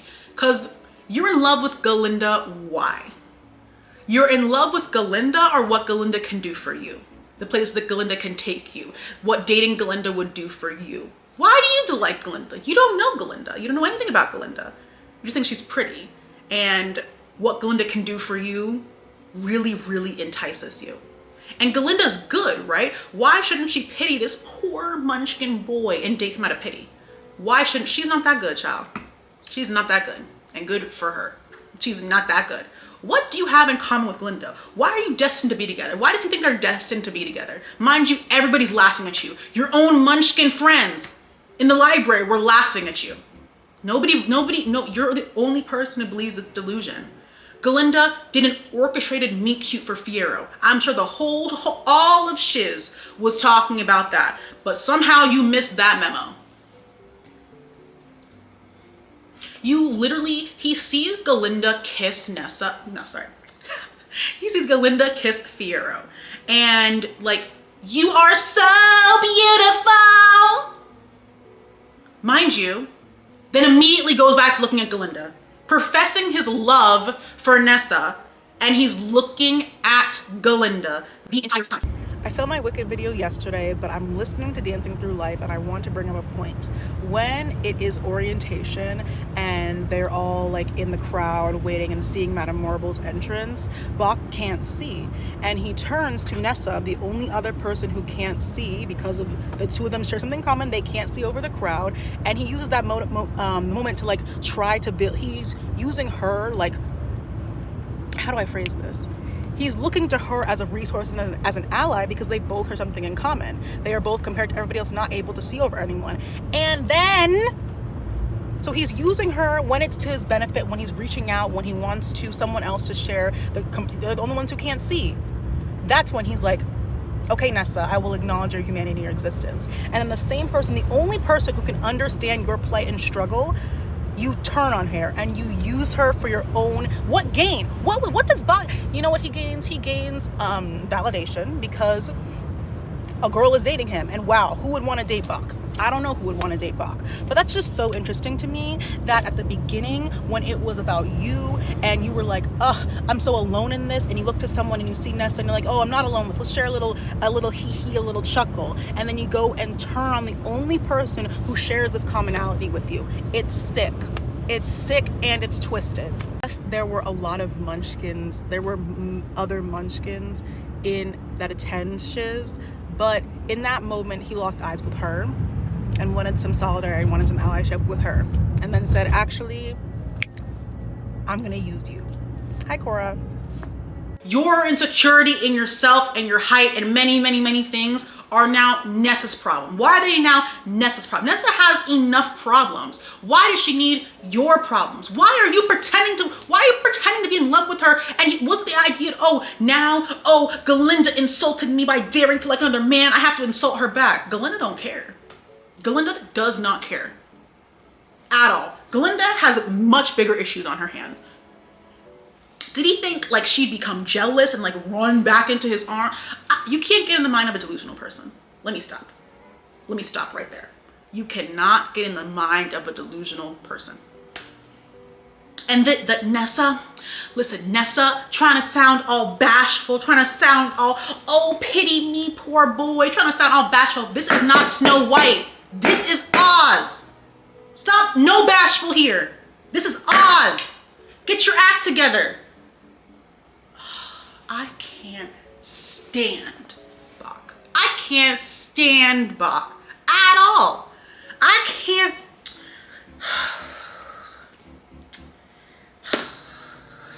And he's still gonna be here in Act 2. And he's still gonna be here. Look at my eyes. He's still gonna be here in Act 2 to ruin my life and to ruin Nessa's life. Nessa this, Nessa that, Nessa's a bad sister, Nessa's a bad, Nessa has her issues because of her father and because of the way everybody treats her, the way that everybody assumes she doesn't need any help, and she's trying to overcorrect. Nessa has issues. Bach is the issue. Bach Bach is the one we should direct our vitriol towards. Nessa don't do good things, but Bach has never done a good thing in his life, and he has no excuse. We met Nessa's father. We saw what Nessa had to go through when she arrived at Shiz, and that Shiz can't say the word, had to escort her away, trying to help her. We saw what Nessa had to go through. I haven't seen what Bach had to go through. And matter of fact, I wouldn't care. Let me be honest. That makes me not a good person. Whatever. Life goes on. Life goes on. Ooh, I want to use the sparkle. I'm gonna use the sparkle. Yeah, I don't care. So Bach, fuck you, Bach. You deserve the worst. In life. In life and in eternity. You deserve the worst. And you're going to get the worst. So good luck to you. Hope you get some oil. Goodbye. Next. Okay, so then Madame Marble comes to the Ozeth ballroom. Again, Galinda and not knowing her strengths and weaknesses. And not even, I mean, I respect the delusion of thinking you don't have weaknesses, but come on. Why would Madame Marble have faith in you, Galinda? Like, what do you have that would cause Madame Marble to have faith in you? What have you displayed that would cause this authority, interesting, to have faith in you? She's handing you a training wand. She's literally insulting you. Madame Marble was literally insulting her. First of all, Michelle Yeoh, masterclass in acting here. Amazing. I'm a sorceress, not a mind reader. I gotta watch this movie again. Matter of fact, what am I doing tonight? I need to watch this movie again. She's handing you a training wand. She's literally insulting you. And Glinda's like, how can I expect my gratification? It's what? Just being good. Being good. And you get no sense of discernment. No discernment, no questioning. Why would she question the authority figure? Girl. I'm gonna add, this is an old ColourPop liner that is broken, that is completely broken, but I'm going to attempt to use in my waterline on the green side. All right, now we are at the scene. Oh, I'm gonna get sad again. But I'm not gonna be sad because Elphaba discovers who she's really meant to be after this scene. Elphaba's entrance, she came in so hopeful. Go watch this scene again. She readjusts her hat. She readjusts the hat, the present that she got from Galinda, who's now finally accepted her. Now that everyone's gonna finally stop being mean to her. She readjusts the hat before coming in. She was a little confident. She was a little bit more confident when she walked in. The blonde witch who's been bullying me for weeks at the entire school, someone showed me compassion. No one has showed Elphaba compassion her entire life. And it all shatters into dust. Shattered into dust. This moment honestly did prepare Elphaba for her encounter with the fraud behind the curtain, but I hate that she had to experience this literally twice. Twice. She was crushed. She was absolutely crushed because what happened was honestly ridiculous. The harmonica dropping from the llama's lips was unnecessary. It was unnecessary for the music to stop. I mean, like, it didn't need to be record scratched. We were all doing a little bit too much. It's the same dress she's been wearing this whole time. It's just a hat. Is the house a crazy funky dunky hat? Yeah, it's a crazy funky hat. But it's not the dramatics. And Elphaba's the dramatic one. Elphaba's the one flying off the handle. Anyways, like, the whole scene was full of the most dramatic people I've ever met, and I'm a Nigerian theater kid. So that should tell you something about me calling them dramatic. We were all, she can't even move, she can't even dance. They're like, she's not even doing magic. Because believe me, if Elphaba was doing magic, you would know. You would know. I love how she walked straight up to Galinda. Walked straight up to Galinda and say, I want you to look at what she did. Because Galinda, she wasn't really trying to hide, but I feel like if this was not a movie, this was real life, Galinda would have been in hiding somewhere. Girl, no, step to the front. Step to the front. Step to the front. And then my favorite part of the scene was her putting on the hat, doing her dance, and then at the end, like crushing, silencing them, silencing their voices. And that's just how she's gotten through. You got to push through, you got to get to the day, because at the end of the day, her being different is not changing, and she recognizes that. She's never gonna not be different, and she needs to get through every single day. And everyone tries to make sure that she doesn't, but she does. Let me wipe off this powder. Oh, I didn't show you any of the products I was using. This is the bronzer I use, Fenty Beauty Mocha Mommy. That's all I use so far. And then I'm gonna use this Sephora Micro Smooth. The voices around her softened to nothing, and she owned the hat. First of all, this scene was so raw and so real. Thank you so much, Cynthia Riva. Like, thank you so much. And hearing the behind the scenes of how like Ariana didn't learn the choreography before this scene so it could feel more real. Like, you guys ate that. But they know they ate that. They know that they ate that.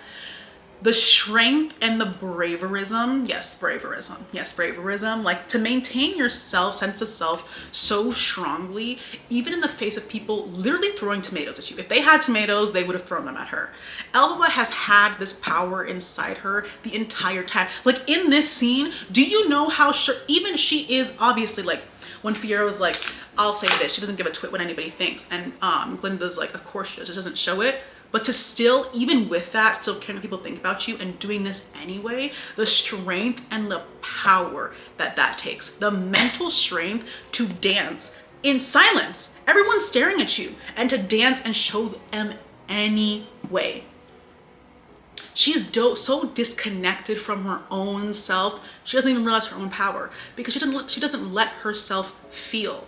That scene was so awkward, but it was so raw and so real. No compassion from anyone her entire life. No compassion for weeks. She was alone at Shiz University. She was alone at Shiz University completely. Her only friend was her professor, because Madame Marble was not her friend. Madame Marble was figuring out how she could use Elphaba for her own malicious wishes.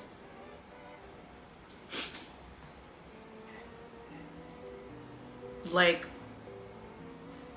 and Galinda being like, of course she cares what people think, she just pretends not to. Because Galinda is the same way. Galinda is the same way. Where's my MAC Fix Plus?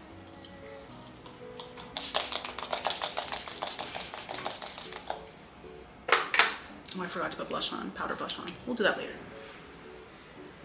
Oh, you're gonna hear the fan. And it's the strange stop from one of Galinda's lackeys. Galinda really is your mean girl Barbie that you lead vicariously. I thought that was a little interesting. Like, why should she stop because you're telling her? Galinda's the head bitch in charge, right? So why should she stop because you're telling her to? Because she's your mean girl Barbie that you parade around and use to bully other people. Duh. Duh. That dance, when Galinda joined her, I was like, okay, she's sending an olive branch and she's like seeing her and just finally seeing Elphaba. I was like, took you so damn long to do it, but I did appreciate that, like, how do I describe it, like that olive branch extension of friendship, even though like she was the one who was ostracizing her the whole time. Like, how beneficial is it for you to get an olive branch from somebody who was part of your ostracization? Ooh, that's not how you pronounce that. The entire time. But she still did it anyway, and she very much could have walked away, and she didn't. I mean, she caused the whole situation in the first place, but she also could have walked away and didn't. So that's my grace for Glinda. And when Elphaba finally let the tear fall,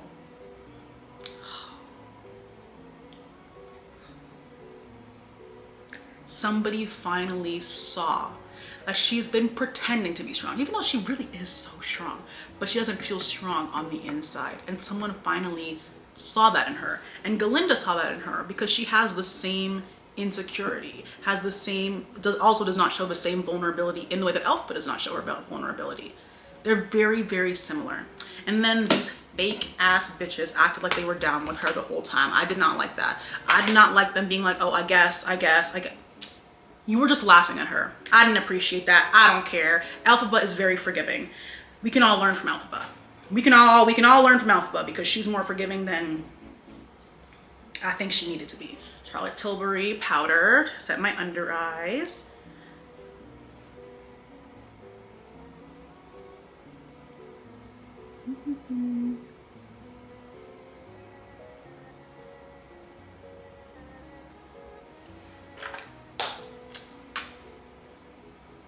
There. Anyways, back to my point. Then, if what is this feeling wasn't gay enough, two best friends staying up all night talking from dusk till dawn, running out of the Oz's ballroom hand in hand. Wicked is dark gay fanfiction. That's what this is, but love it. Not but, and love it. Galinda noticing that Elphaba keeps something under her pillow every single night. That's so interesting to me. You've been really, really, really observing this person you claim to hate so much. Noted. The scene that in this scene before popular, when Galinda's like, I want to know what this is, tell me I want to know, and Elphaba's like, give it back. Elphaba in the past would have lost it then. She would have, the magic would have come out and she would have torn the entire room apart. She did not, I think, because she didn't have to hide herself anymore, at least from Galinda, because Galinda finally saw her. They both saw, not they both, Galinda recognized the humanity in Elphaba for once, and Galinda doing that allowed Elphaba to also see the humanity in Galinda. And she wasn't like, she would have destroyed that entire room 2 weeks ago from Galinda taking the bottle from her and not giving it back. That entire room would have been destroyed. Elphaba finally let herself feel in the Ozdust ballroom, which helped, Galinda helped her get there by kicking her to rock bottom first. So not too much for Galinda, but she was able to regulate instead of flying off the handle. Like, and then that secret, Elphaba is in her 20s. She's like, I don't know what age she is in the movie. In the book, I know she's early college age and has been holding that guilt and that secret her entire life. Like, her father handed her that guilt. He handed an already ostracized child tremendous guilt that adults can't even bear the guilt that he handed his very, very young daughter. Elphaba is barely older than Nessa. I don't know, like, how far apart they actually are, but she's not that much older than Nessa. And all of these events are his fault. You fed your wife milk flour. You did that. Elphaba didn't do that. You fed your wife milk flour that resulted in your wife dying. And you're responsible for this. Like, everyone views disability as a curse in Oz and in our society as well, but we don't need to get on that right now. You're the one who did that, trying to guilt Elphaba with the things that you in fact did and you are in fact responsible for. It was the governor himself. Galinda was like, it's the milk flour's fault. I'm gonna change that. It's the governor's fault. Let's call a spade for what it is. That was the governor's fault, completely. Had he not done that, none of this would have happened. What does Elphaba have to do with any of this? Mind you, Elphaba's just trying to live. Ooh, this is a brand new one, I forgot. Alamar Cosmetics, Blush Trio. Then we get to popular. Ariana, the woman that you are. The woman, I'm doing the new blush trend of bringing it a little bit under my eyes. I do actually like that. I thought I wouldn't, but I do.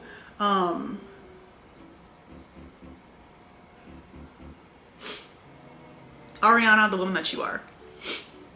Ariana said, it's my time to shine. First of all, I've known Ariana as a comedic genius for a long time, but glad the girls are waking up to it.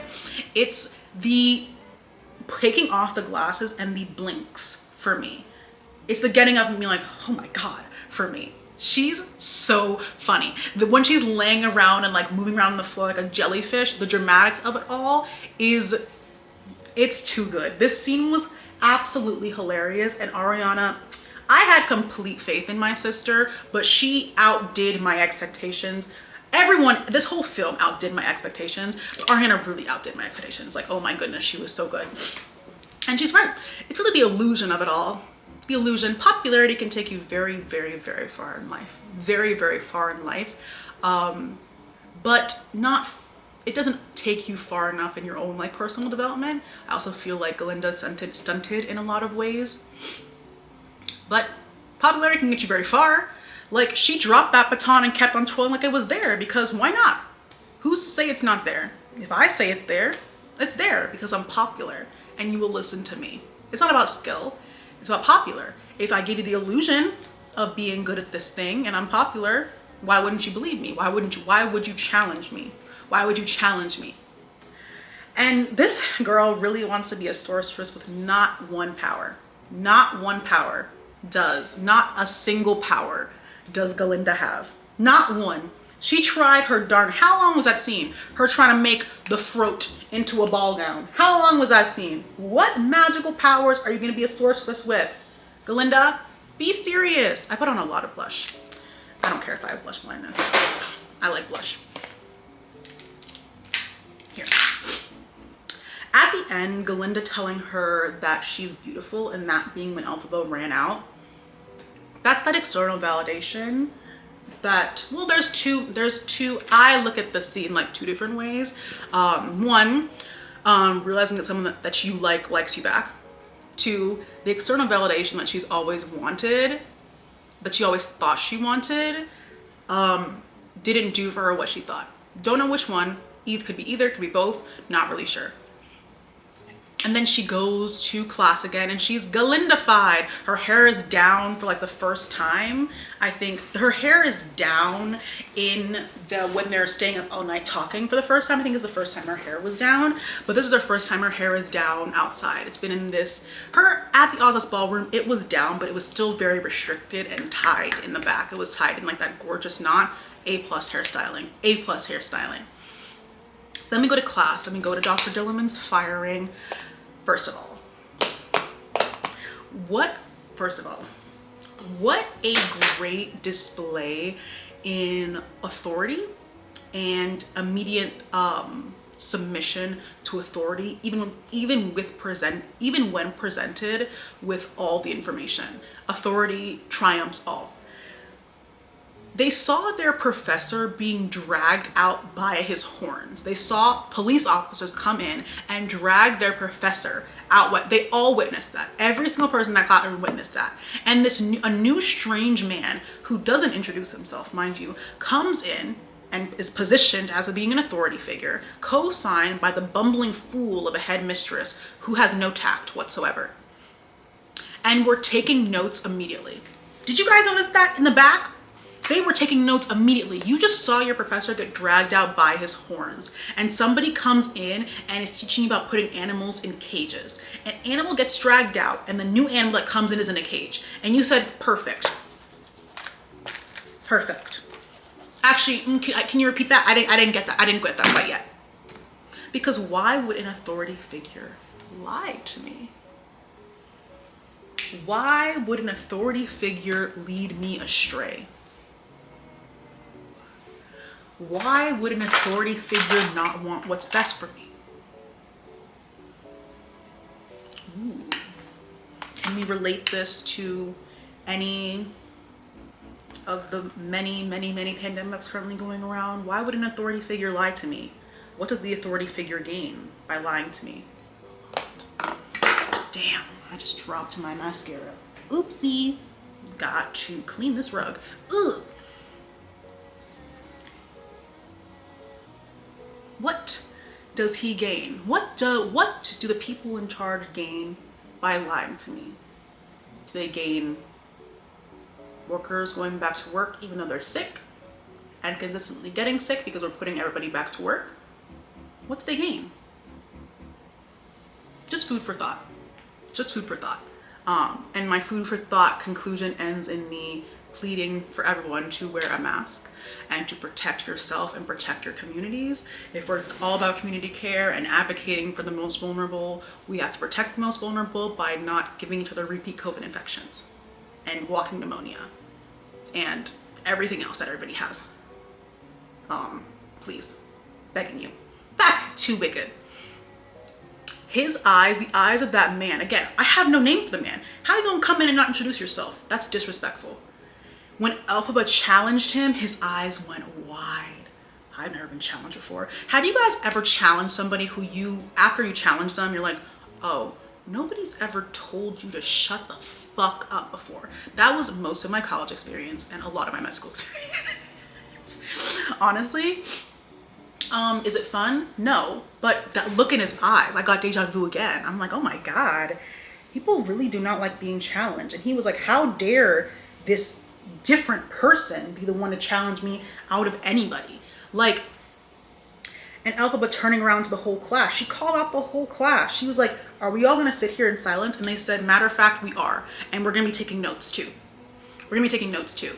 And Fiyero being like, what are we gonna do? And then being the first one to get up to go get the cup. Elphaba, who just made that whole run in sand, wasn't even like getting up to go free the cup. She wasn't even doing that. It was Fiyero, who again is Mr. Shallow, Mr. No thinking. Why would I think too deep about anything?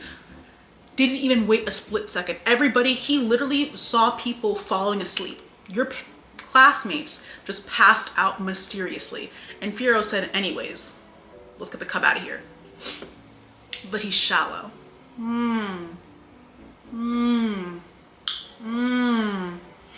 Okay, Fiyero. Okay, Fiyero. Whatever you say. Ooh, okay. I'm gonna do my lips now. Or wait. This MAC Night Moth is the tea. First of all, it's amazing as a lip liner. I'm gonna use a lip liner, but I love to use this to tight line or waterline. I already put colors in my waterline, so I'm gonna tight line with this.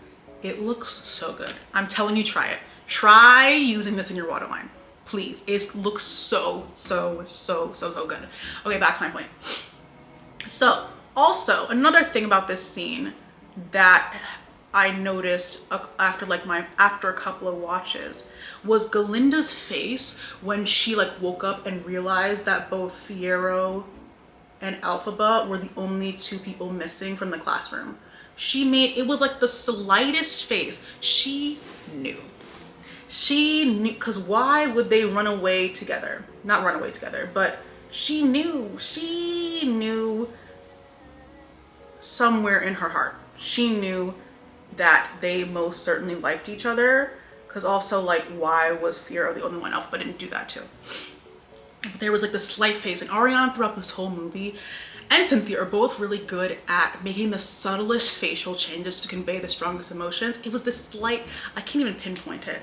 She was like, huh, something clicked, but she's gonna ignore that completely. Like, Fiyero, you know why, Elphaba, why you're the only one she didn't do it to. You know exactly why. That scene in the magical forest was very cute. And him first of all, I don't know if anybody else, I watch things with subtitles, I always do, but in movies I don't always, they usually only have like one open caption show like a day. I could not understand what they were saying in that scene. In the flower scene, I had to watch it like 5 times to get what they were saying. I don't know, maybe I need to get my hearing checked. I definitely do, but I don't know if I'm alone in that.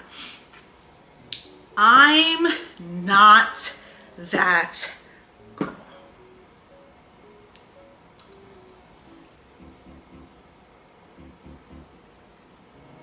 Toast.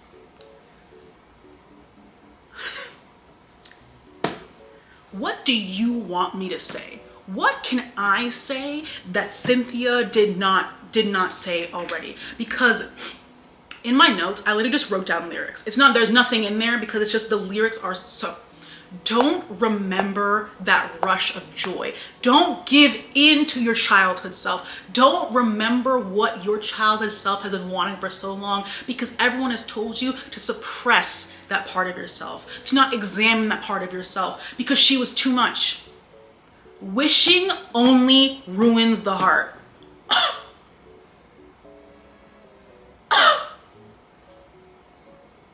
Don't be joyous. Don't be happy. Don't feel. This song is her repeating back what everyone has told her. And it's all terrible. This is a very sad song. I don't need to tell anyone that. This is a very I'm doing lip liner now with Night Moth. Like, honestly, I still use Chestnut. I like to mix Night Moth and Chestnut. Chestnut, I have used, why do I still keep talking as I'm trying to do my lip liner? If you stop talking, you'll get it done faster. Ever since I bought Night Moth, I use it every single time. I mix it with Chestnut. Chestnut is not to be found here right now. That's fine. That's fine. I'll use this Fenty Beauty liner anyway, which I don't like. It's a really good lip liner, but I don't like that it's not, it's just it's a weird pencil to sharpen. I mix like a dark brown and Night Moth. And then this is actually Ryan Destiny's lip kit.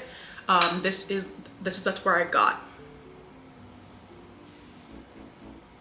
I know that was sold out. So I bought the gloss. There we go. It got here. I bought the MAC lip gloss. This is in the shade Nymphet. It's just gorgeous. Okay, back to my point. She's repeating things that everybody told her because everybody else is right. It couldn't possibly be Elphaba who's right. Wishing only ruins the heart. That line in and of itself literally broke me. She doesn't even dream anymore. She doesn't dream, she doesn't wish. She's like, I'm gonna completely give up on myself and this dream before it's literally even happened. Because I can't wish for this. I can't want this. I can't want this because I don't deserve it. Don't lose sight of who you are, and not in the defying gravity way. Don't lose sight of the limits that everyone else has set for you. Don't think you can. I use this Fenty Beauty lip gloss that came in a kit. I don't think they sell this anymore. This is in the shade Pretty Please. Let's get a little pink in there. And then the REM Beauty. This is the Wicked collection, the So Popular lip oil, which is very nice and it's very sparkly. Wishing only ruins the heart. Like, this song, first of all, as I watched the movie more and more, I grew to appreciate the song a lot more. And it's this whole movie is a masterclass. Count how many positions I've sat in this video. This whole movie is a masterclass in emotion. Cynthia throughout this song, I wanted to cry with her, my sister. Elphaba, my sister. And Fiyero was looking for Elphaba until the very last minute. The very last minute he was looking for Elphaba. But he still went back to Galinda, but was still looking for Elphaba. That's interesting. What is your perception of good, Fiyero? What's your perception of good? What is your perception of good? It's a beautiful scene. All right. The next scene is when the wizard's letter came. Again, Elphaba's take on Shiz's uniform were adorable, and she's wearing black and white in this scene. And that's the last time she wears such a bright color in this movie. I wanted to take note of that. And also her hair is down. Madame Marble tells her to prove your powers, to prove your worthiness to the wizard. I had to prove myself when I met the wizard. When you learned that the wizard was a fraud. You proved your loyalty to a man who does not have half the brain or half the skill set that you have, but you did it anyway. Interesting, Madame Marble. I have some questions for you. I have some questions about what you represent. You know that the wizard is a fraud. You're sending Elphaba, who has real power, to the wizard of the fraud. You met him and you knew you had more power than him, and still you decided to be his lackey? Anyways, it's kind of frightening. And you get a new fresh face with talent and drive and ambition and potential, and you're like, perfect, another drone to give to the wizard, another tool to give to the wizard. Why did you think so low of yourself? I know why you think so low of Elphaba. Why did you think so low of yourself? And now it's Elphaba's problem. You met the wizard, you know he's a fraud, and you still signed up for this anyway. You know you have more powers than him. You still sign up for this anybody. You still sign up for this anyway because you think one day you'll get the same powers as the wizard. How long have you both been here? Has he given you any of this power? Are you regarded as the, what did they say? What did they say in One Short Day? The sage who came and saved our posteriors? Do they regard you as that? I mean, they regard you well. Madame Morrible is that girl at Shiz, but you don't have the power of the great Oz and powerful and scary and dangerous and bad and oogly boogly. You don't have that. So what did you get?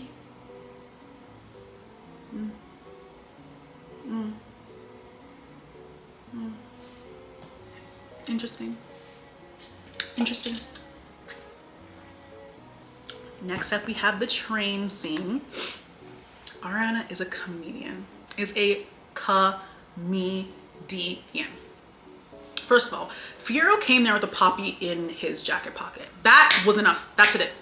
We actually didn't even need that scene. We didn't need the scene. We could have cut it right there. He came there with a poppy in his jacket. Galinda, there's your answer. That's your answer right there. The love struck, the longing stares between Fiyero and Elphaba during the scene. Fiyero never once loses Elphaba's eyeline. Like, Galinda has to move herself to be able to be in his eyeline. Fiero's not looking at her. He's focused on Elphaba the entire time. He doesn't say anything, which, you know, again, Fiyero, what is good? What is good? What is your definition of good? Because we can clearly see how you're feeling. You're not saying anything though, and you're still dating Galinda. Interesting. Galinda has to move to get into his eyeline. All right, and then Galinda is now Galinda for some reason, to be good. Everybody, I have an announcement, them all gathering, them all running, pushing each other just to hear a random student's announcement. Like, Galinda is a random student at the end of the day, was all too funny to me. This being where Nessa realizes that Bach ain't shit is so interesting to me. Like, your dad is threatening Bach, but for the wrong reasons. We should threaten Bach, but not for those reasons. Realizing in this moment is so interesting to me.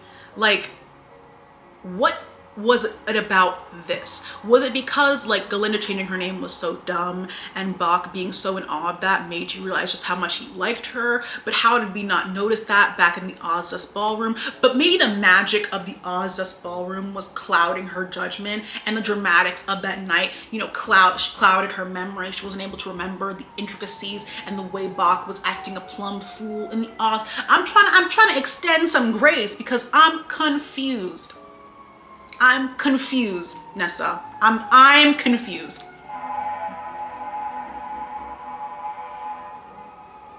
Thanks. I'm confused. Then, in this scene, Elphaba's like, it doesn't matter because what anyone says, because everybody loves you. And that's what Elphaba wants. And as Elphaba is still desperate for approval, just like how Galinda is desperate for Fiyero's approval. And of course, but Galinda's desperate for a lot of people's approval in general. But it's so interesting having Elphaba be like, why, like, wait, you're not happy? But you have everything. Everybody likes you. Why? Shouldn't you be happy? Shouldn't you be happy? Shouldn't she be happy? But she's still not. But she's still not. Because that external validation does nothing. Does nothing. Does nothing. She has no self-esteem. The external validation built the foundation, but it has cracks in it. That's why there's no self-esteem at the top. I don't know why she wanted Galinda to come with her to the Emerald City. I won't understand that. And I don't think I'm meant to understand that. So I'm gonna leave that alone. I don't know why Galinda had to come. But maybe I'm not meant to understand that.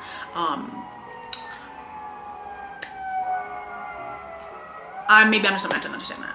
I think, you know, friendship, cute. I wouldn't have invited her, but I'm not Elphaba in this moment, okay? One short day in the Emerald City. Real sets are back. Real sets are back.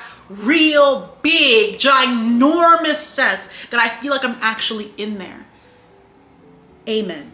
We have been asking, we have been begging, we have been pleading, and we finally got what we deserved.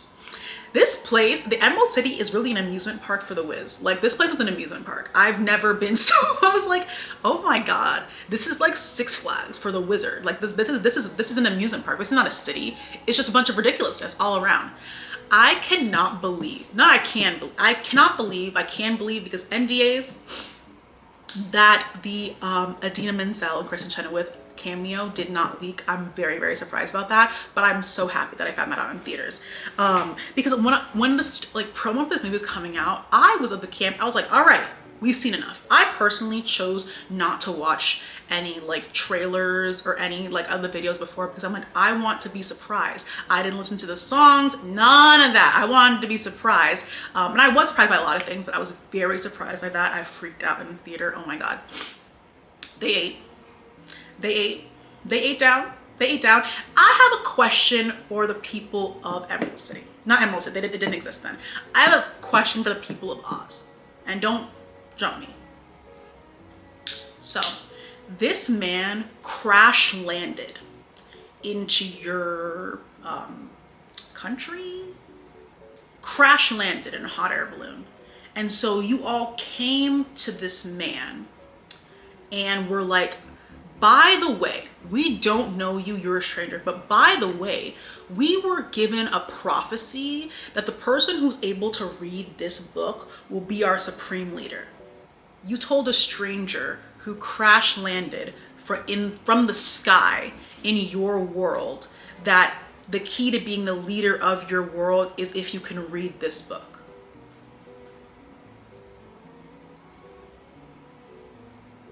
That's what happened.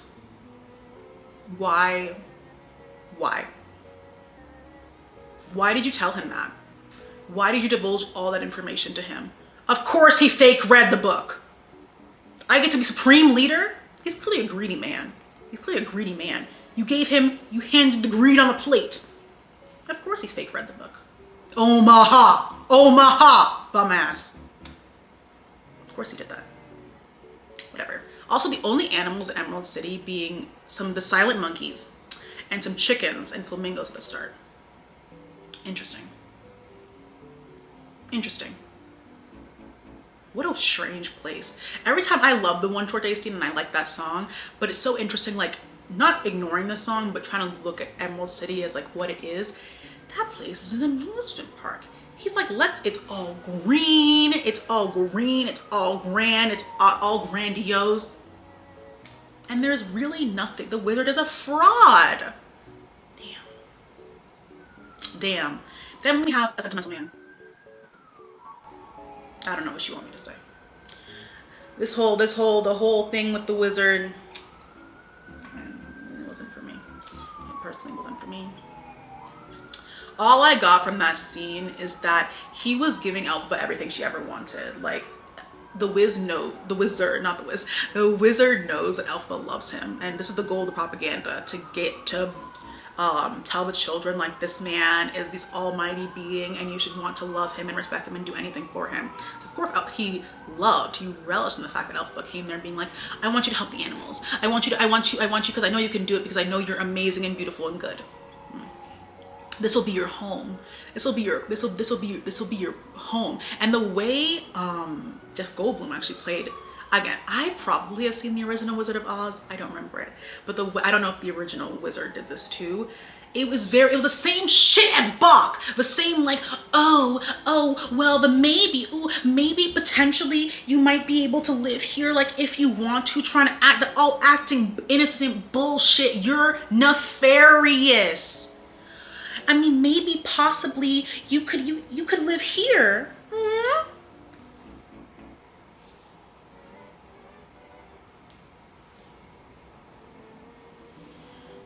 Longing to be a father. I always wanted to be a father. Girl, who knows how many kids you have? I can't cross my arms because there's so much makeup on my hand right now. But I'm crossing my hands and looking at you in disgust, in spirit. Okay? I forgot to mention Elphaba's nails. First of all, her nails throughout this entire movie, but her Emerald City nails, those chrome nails. All my nails are gone. Tragic. Don't look. but I have some new inspo for when I go. I have some new inspo. Ooh, yeah, they look so good. Oh my fuck. You know, let me give the people of Oz some grace. They were really hungry. So, I guess. Then,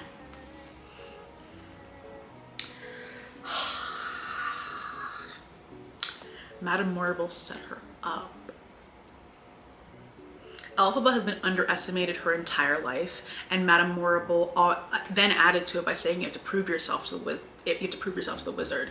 And then them in the back being like, oh, maybe she's not ready to like read the grimoire, like maybe it's not ready, this is too much, goading her into it, because you know she's been underestimated her entire life and has been told she's not enough her entire life. Why wouldn't she prove herself to her teacher and her savior? Why wouldn't she try it? The book opened for her because it's her book. When Oz is in its darkest hour, the person who can read the grimoire will call us back. In Oz's darkest hour, yes, we're currently in Oz's darkest hour. It's her book. That's why it opened for her. The book was closed. The book was closed and dusty. The book was closed and dusty. It's never been open. The levitation spell, that really, I had to watch on my second watch. I was like, you have been plotting this entire time. Like, Madame Morrible, you're really horrible. Like, you are horrible. And then the wizard being like, I mean, Shiz, you know, I always see him like, just the monkey that's here. Like, I just thought of this now. Like, he's been looking along at the birds because he wants to fly. And, you know, he can't speak for himself, so I'm speaking for him. I'm doing good. I'm speaking for him. Elphaba just wants to help people and give people their dreams, like the fraud claims to do. So she was like, of course I'll give Shiz wings, because like that's what he wants, right? And she believed her savior in saying that this is what Shiz wanted. She just wants to help people. She just wants to help people. And then she realizes that she's being used. Madame Morrible knows the wizard is a fraud. She has known the entire time. But still, when Elphaba starts to realize things and asks and like goes to get the grimoire to get him to read, she's like, no, Elphaba, don't disrespect to him. That's not good. It's not good to challenge authority. It's not good to question why people are put in positions that they are in. What did you do why do you deserve this? Are you qualified to be here? It's not good to be curious. It's not good to question. It's not good to dissent. Like, none of that is good. Madame Morrible knows the wizard is a fraud, but still tries to stop Elphaba from exposing it. There's only 4 people in the room.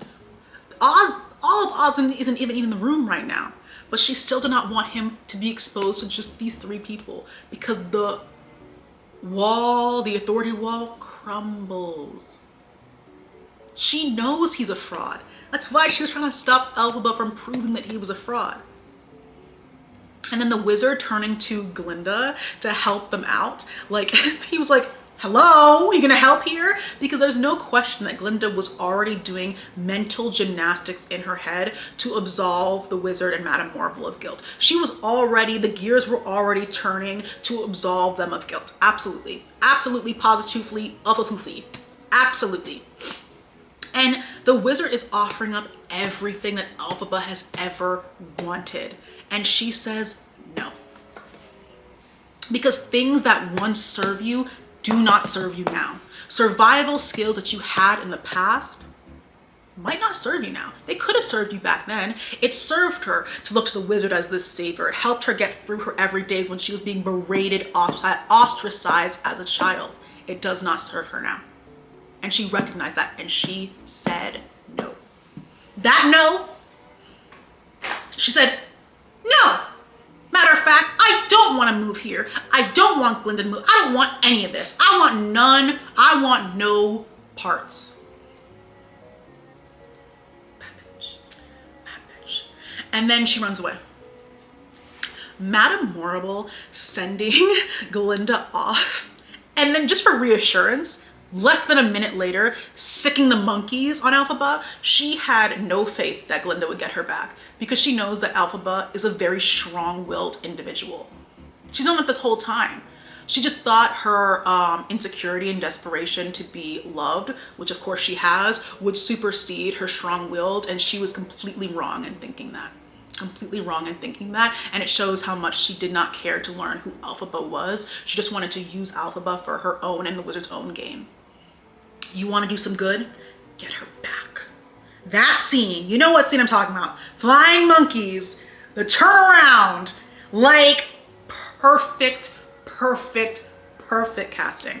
I would have said, girl, if you don't sing these 3 lines too, I would have said that too. If you don't sing these 3 lines, and let's move, because that was perfect casting. It was the spin for me and the, oh, she said, oh, sorry, that was really loud. I would have said, girl, just sing these 3 lines and let's move on. Because Michelle ate down. Oh my God. Then the whole hot balloon scene, I'm scared. It's a little scary. It's a little scary. She did try to escape with Glinda. But that was not the plan in store for her. No one, not even Glinda, can make your life. Only you. Glinda believing in you won't make you defy gravity. Only you believing in you will make you defy gravity. They tried to defy gravity together. Did it work? No. They crash landed back on the ground because that's not what was supposed to happen. It's not what's supposed to happen, and Elphaba still needed to learn that she's the one who has the power. Glinda's great, but she's not going to make you, if that makes sense. And then the song.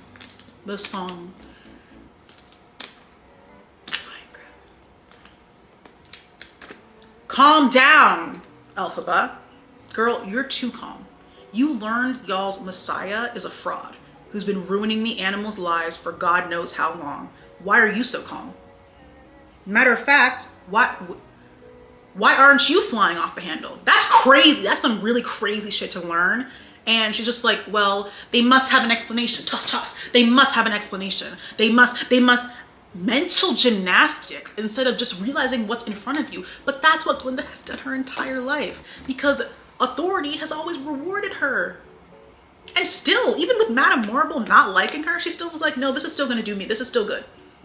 This is still going to work out. This is still like, this system is still going to work out for me. That's so interesting to me. That is so interesting to me. Like, she believes so wholeheartedly in it, even though it doesn't serve her either.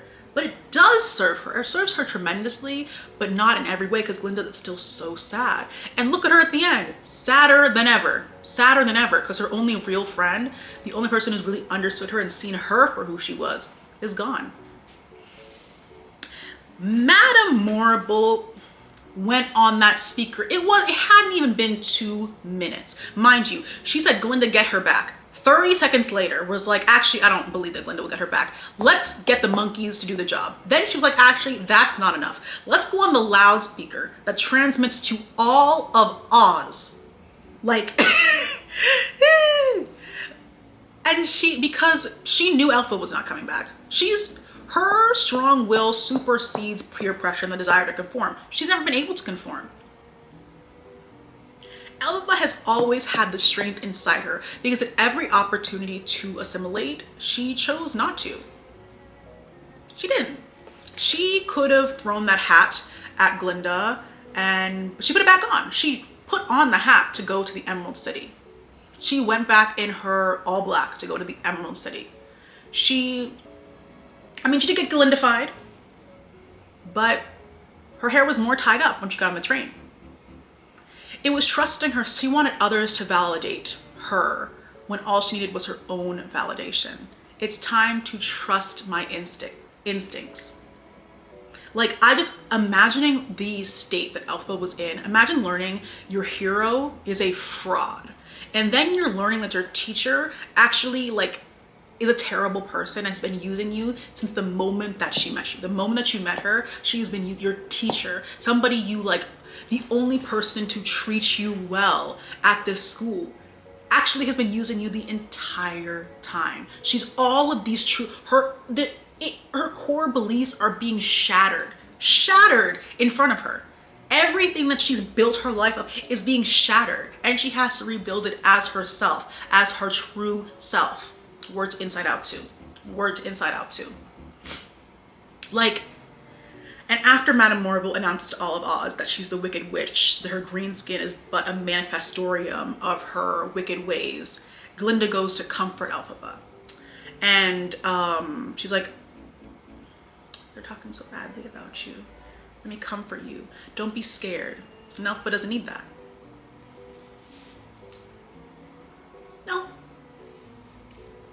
Nope. Just say you're sorry. What if she's not sorry? Why should she be sorry? Also, what would saying sorry now do? She already destroyed his hot air balloon. All the guards are already chasing after her. What would saying sorry do now? Seriously. Like, but Glinda, these are her tools in her toolbox. Submit. Conceal, don't feel. Just go along with it. It'll all work out in the end. You call this working out? You call this working out? Half of this building is on fire. Nothing's working out currently, but it all will if you just say you're sorry. And then when Elphaba does the spell for the broom and her wings, this shit pissed me off so bad. Glinda sees Elphaba do the levitation spell with the monkey. She saw that happen and still doubts her when she does it to her broom. You don't know what you're doing with that. The book opened for her, and the line that she said, maybe you're not as powerful as you think you are. Girl, she is more powerful than she ever thought. And that doubt that you have in her, I clocked that. Didn't like that. Didn't like that. You saw her do the levitation spell. You saw the grimory, y'all's sacred text. You saw the grimory open for her, and you still doubted her abilities. People will try to take things away from you. People try to tell you about yourself because they know better. They know better. You saw the book open for her.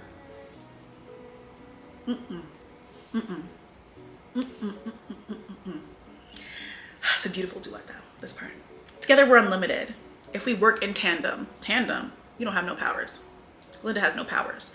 She has power, she does have power, popularity, that would cease to exist if she went with Elphaba. If she went with Elphaba, the one power that she does have would cease to exist completely. And Elphaba's crushed that Glinda's not coming with her. She lets herself cry and she doesn't hold it in, but she's like, I don't think Glinda's meant to come with me. I think we're meant to do separate things. I think we're meant to go separate ways at this point. And she seemed okay with that. I feel like Elphaba could have been like crushed and could have been like, actually, I don't want to do this anymore without Glinda.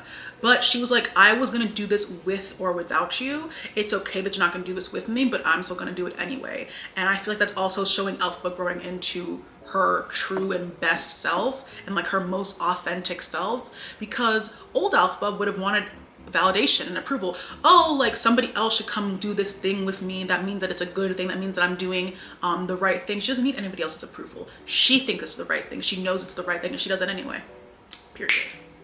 Period. And it's me. She sees her childhood self. That is whose approval you need. That's who you're living for. Stop trying to shut her out. She's a part of you. She should never have been treated like that. And you shouldn't continue to treat her like that. She would have died. Elphaba would have died without accepting herself and reaching her hand out to grab her childhood self back. She would have died. She would have died had she not reconnected and recognized herself for who she is. That's you. That childhood self is you. It's a part of you. It's why you're the way you are now. She deserved better, you deserve better, and you can give her better. Everybody else failed her, but you will not fail her. Ooh! Defying Gravity is gospel music. To those who ground, you're not hearing me. Y'all are not hearing me. To those who ground me, take a message back from me. Y'all are not hearing her. Y'all are not hearing that. I caught the Holy Spirit in the theater. Cynthia took me to a new realm. And I'm sorry. Please don't get mad at me for saying a witch gave me the Holy Spirit. I'm really sorry. I really don't want the smoke from the Christians. I really don't want the smoke from the Christians. But love you guys down. But I really don't want that smoke. It was like I felt like I was levitating off the ground. Felt like I was just being,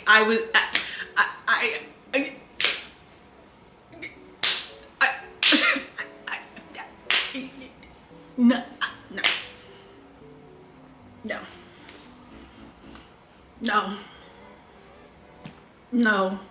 And then Madame Morrible, like the ushering the police away from Glinda. This is what Glinda has always wanted. Madame Morrible's approval, to be Madame Morrible's like new protege with no skills. The desperation, it worked. Madame Morrible's taking advantage of the desperation that Glinda feels to bring her into the fold, to bring her back into conformity. Glinda's still looking towards Elphaba, being like, I'm wishing, I'm longing I could go with you, but I'm not there yet. I'm not there yet. This is what she wanted, and she's so unhappy. Like, she's looking longingly towards Elphaba, even as Madame Morrible is like corralling her out of the room. The one person who knew her more than everybody else, the one person who knew her at her realest, is gone and literally cannot come back. Cannot come back. I felt like Glinda, because she couldn't go with her. Glinda could not go with her. I don't know, like, Glinda could not go with her. Glinda was not strong enough to go with her. One, she couldn't have gone with her. And I don't think Glinda could have gone with her. She didn't have the strength. And just because she didn't, that wasn't for her. That wasn't Glinda's path. And Elphaba recognized, I don't necessarily need validation on my path. I can take my own path. Glinda can take her own path and I can take my own path. And, you know, that's part of friendship as well. Like, understanding you're not gonna always do the same things and agree on the same things. But nah. Then Elphaba blacking out all of Emerald City. Snap, crackle, pop. Whole city shut down. Whole city shut down. It sounded like a Rice Krispie treat. Snap, snap, all the lights out. That's why the wizard was scared shitless. He knew he didn't stand a chance. He looked terrified on that balcony. And you should. Look, she was just singing. Mind you, she could have killed them all right then. Act one, act done. She could have, but she didn't. She never injured anybody. I mean, we're not at act 2 yet. The only people that she like harmed were the monkeys, and that was not her choice. She was manipulated into doing that. She was just singing. My girl was just singing in the air, flying around on her broom. She could have hurt you, but she didn't. But she was just singing her life. She was singing for her life. She was singing for her life. Defying Gravity is so good. First of all, her flying through the air and singing like that is, I cannot wrap my head around that. Let me tell you right now, if I could sing like Cynthia Erivo, I would have sung this whole video. I would be singing right now. Every word would be, I would never stop singing. Oh, I already don't stop singing, and I cannot sing like Cynthia Erivo. It'd be deadly. My brother, would not like me more. My brother loves me, but I sang a lot of musicals in our house growing up, and he does not like musicals. Imagine. Her zooming away on her broom look towards the western skies. Finding herself, she was by herself. Nobody has shown her compassion, not even herself. She didn't even show her own self compassion. Everyone she had faith in failed her. Everyone she had faith in failed her. But now the validation is coming from within. She knows she's been capable this entire time. She doesn't need to have what Glinda has. She has herself. Glinda can have what Glinda has, and Elphaba can have what Elphaba has. Glinda showed her the other path. This is the other path. That's not for Elphaba. It's for Glinda, and that's okay, but it's not for Elphaba. It's why the hot balloon didn't work. It didn't work. Glinda was not supposed to go with her. And to the point of like, because people are making the point that, oh, if Elphaba had just faked it for a little bit and gone with the wizard, she could have dismantled it from the inside. What? What? As soon as she got to the Emerald City, the wizard was manipulating her the entire time. What are you talking about? You seriously think he would have let her have a say in anything or do anything? She would have been his puppet. Dismantle what from the inside? She would have been his What is happening? What is happening? That's what she thought she wanted before. But she learned that it was all fake. It was all facade. The wizard is a fraud. The thing she's been dream for her entire life to be with the wizard. Listen to the wizard and I. She just wants to be with the wizard. She wants his validation because he is everything to her, and it all crumbles and shatters in front of her. Why would she want to fake it to be with the wizard? Why would she want that? Also, how would that help the animals? You seriously think if Elphaba had been like, oh, sorry guys, like my bad, I didn't realize you guys were actually trying to do good, they would have stopped what they were doing to the animals? It doesn't make any sense. It doesn't make any sense, guys. It doesn't make any sense.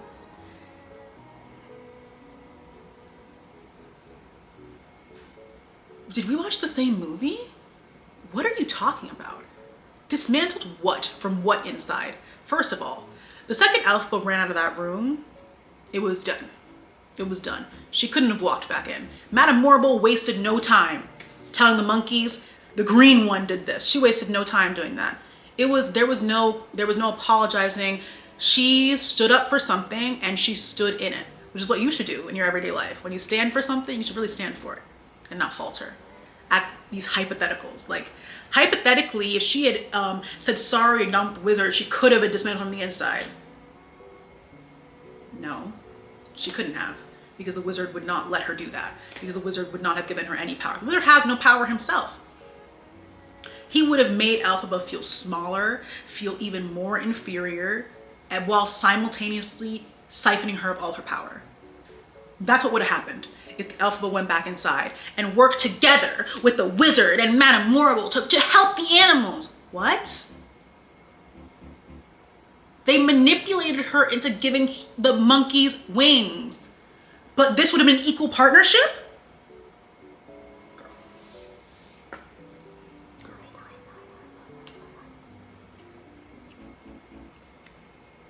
Okay, that's it! How long have I been talking? God only knows.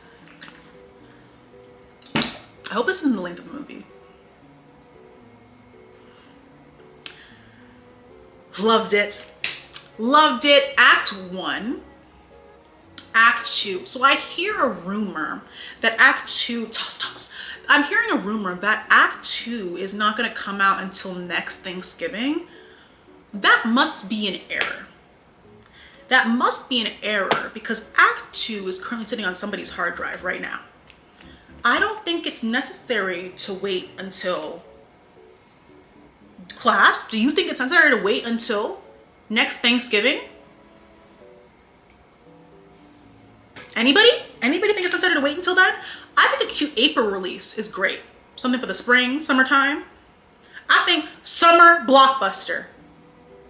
I think that actually would be better for me personally. I don't know about everybody else. This nasty rumor of it releasing next Thanksgiving is really unsettling to me. Don't like that. My song ranking. So this changes frequently. Okay, at number 11, we have A Sentimental Man, flop. 10 is Dear Old Shiz. I love Dear Old Shiz. I think it's a beautiful song, but we have really heavy hitters. Number 9 is Something Bad. Peter Dinklage did eat, but we have some real heavy hitters. This is where I started to like seeing red, because I wasn't sure because I'm like 8 feels so low for how good this song is, but there are some serious heavy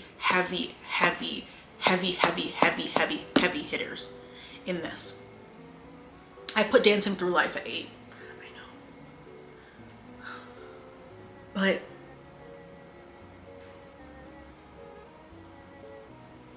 then I put Popular at 7. Then I put 6, I'm Not That Girl.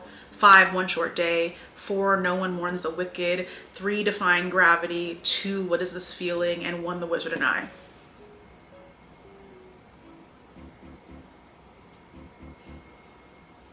The Wizard and I the way Cynthia was able to encapsulate somebody so powerful, so strong, so beautiful and magnificent, being trapped by the circumstances around them in that song and wishing for a way out and thinking that this is the perfect way out.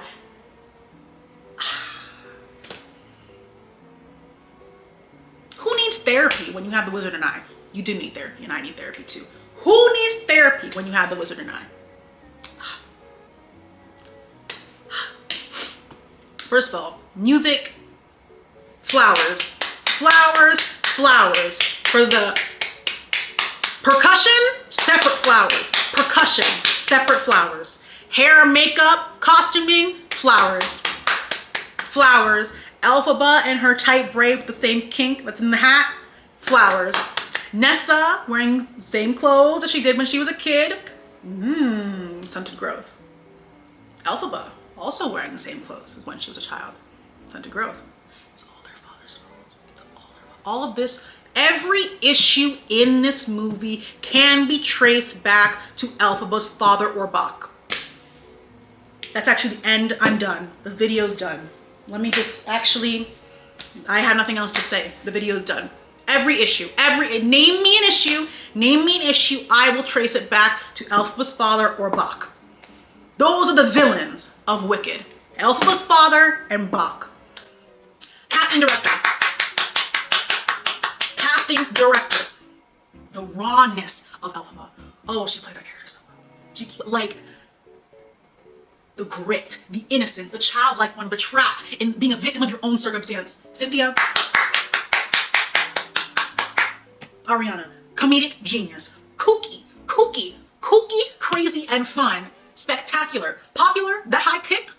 Girl, that attitude, that herky in the air. Flowers. Jonathan Bailey, enough said. Flowers.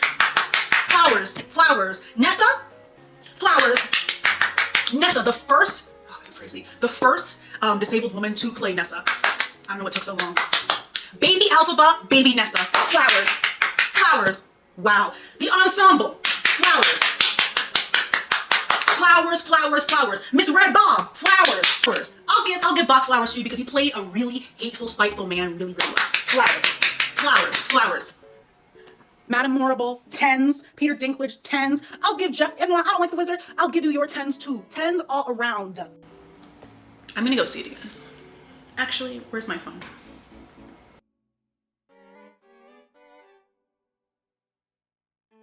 Let's see what time the showings are for today. I have a social at 7:30. Let's see. The thing is, the girls are still seeing Wicked. Some of these seats are it's busy. It's real busy. Oh my God. For my 4th showing of Wicked, I brought in my notebook, which I think is here because I forgot to pick it up. Yes, it is. This is the notebook I brought into the theater. And all these pages, well, you can't see, it's kind of thin. This is all Wicked.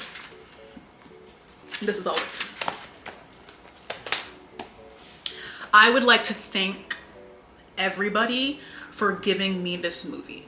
I would like to thank everybody for making my 2024 meaningful with this movie.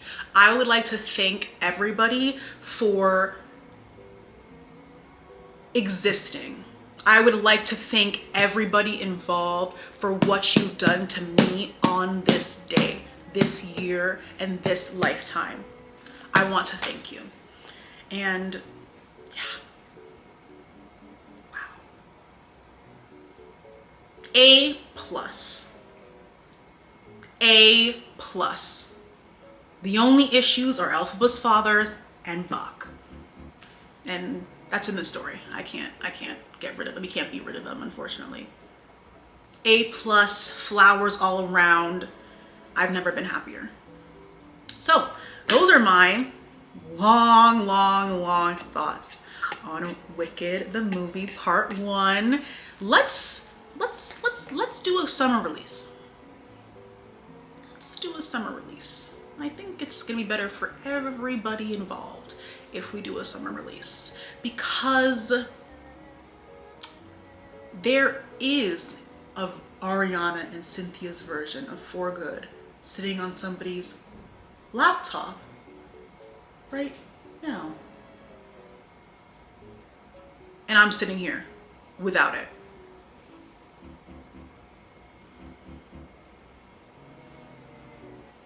Does that make sense to you? Does that make sense to you? That it's sitting on somebody's laptop and we don't have it? I know patience is a virtue, but I'm not virtuous right now. I'm not. Anyways, those are my thoughts on Wicked. Let me know what your thoughts were. Song rankings are not personal, they're personal. They're not personal, they are personal. So please don't attack me. Before you guys shoot me for Dancing Through 8 being number 8, Jonathan Bailey's only singing for like 2 minutes of it. Then I hear Bach. That's why. That's why it's number 8. Bach. Bach isn't present in Popular. I'm not that girl. One Short Day. No One Warns the Wicked. Defying Gravity. What is this feeling? The Wizard and I. That's why. I hated doing it too. I hated doing it too. I hated it. But I did what I had to do. I did. Toast. Wow. I've never been happier than I am in this moment right now. But let me know what your favorite song is. My favorite performance in this entire thing, I think, because I was about to say, what is this feeling? But then The Wizard and I came back into my head and I was like, you can't say what is this feeling. But then I was like, what is this feeling is so good. That whole scene is, the second verse, Cynthia's voice is like butter. Their voices together is like what goes well together. Pretzels and ice cream. I love pretzels and ice cream. I love pretzels and ice cream. It just, oh. Anyway, let me know what your favorite song on Wicked is, what you love about the musical, what you're excited for in part 2. Again, if you would like to join my Patreon's book club this month, we are reading the Wicked book, which I haven't read since high school, so excited to read that, this long ass book, but it's gonna be interesting. The lore, I love lore. But yeah, thank you guys so much for watching. Be sure to follow me on Instagram, Twitter, or TikTok, or none. And yeah, I hope you guys stay safe. Please, if you stop masking, reconsider putting the mask back on for your own health and for the health and safety of others. You do not want repeat COVID infections, and I don't want repeat COVID infections. So let's all work together to keep each other safe and to keep our children safe and those most vulnerable safe. So yeah, thank you guys so very much for watching. I hope you enjoyed it. If you stay till the end, good for you. Good for you. But yes, thank you guys so much, and I will see you in my next video. Bye bye.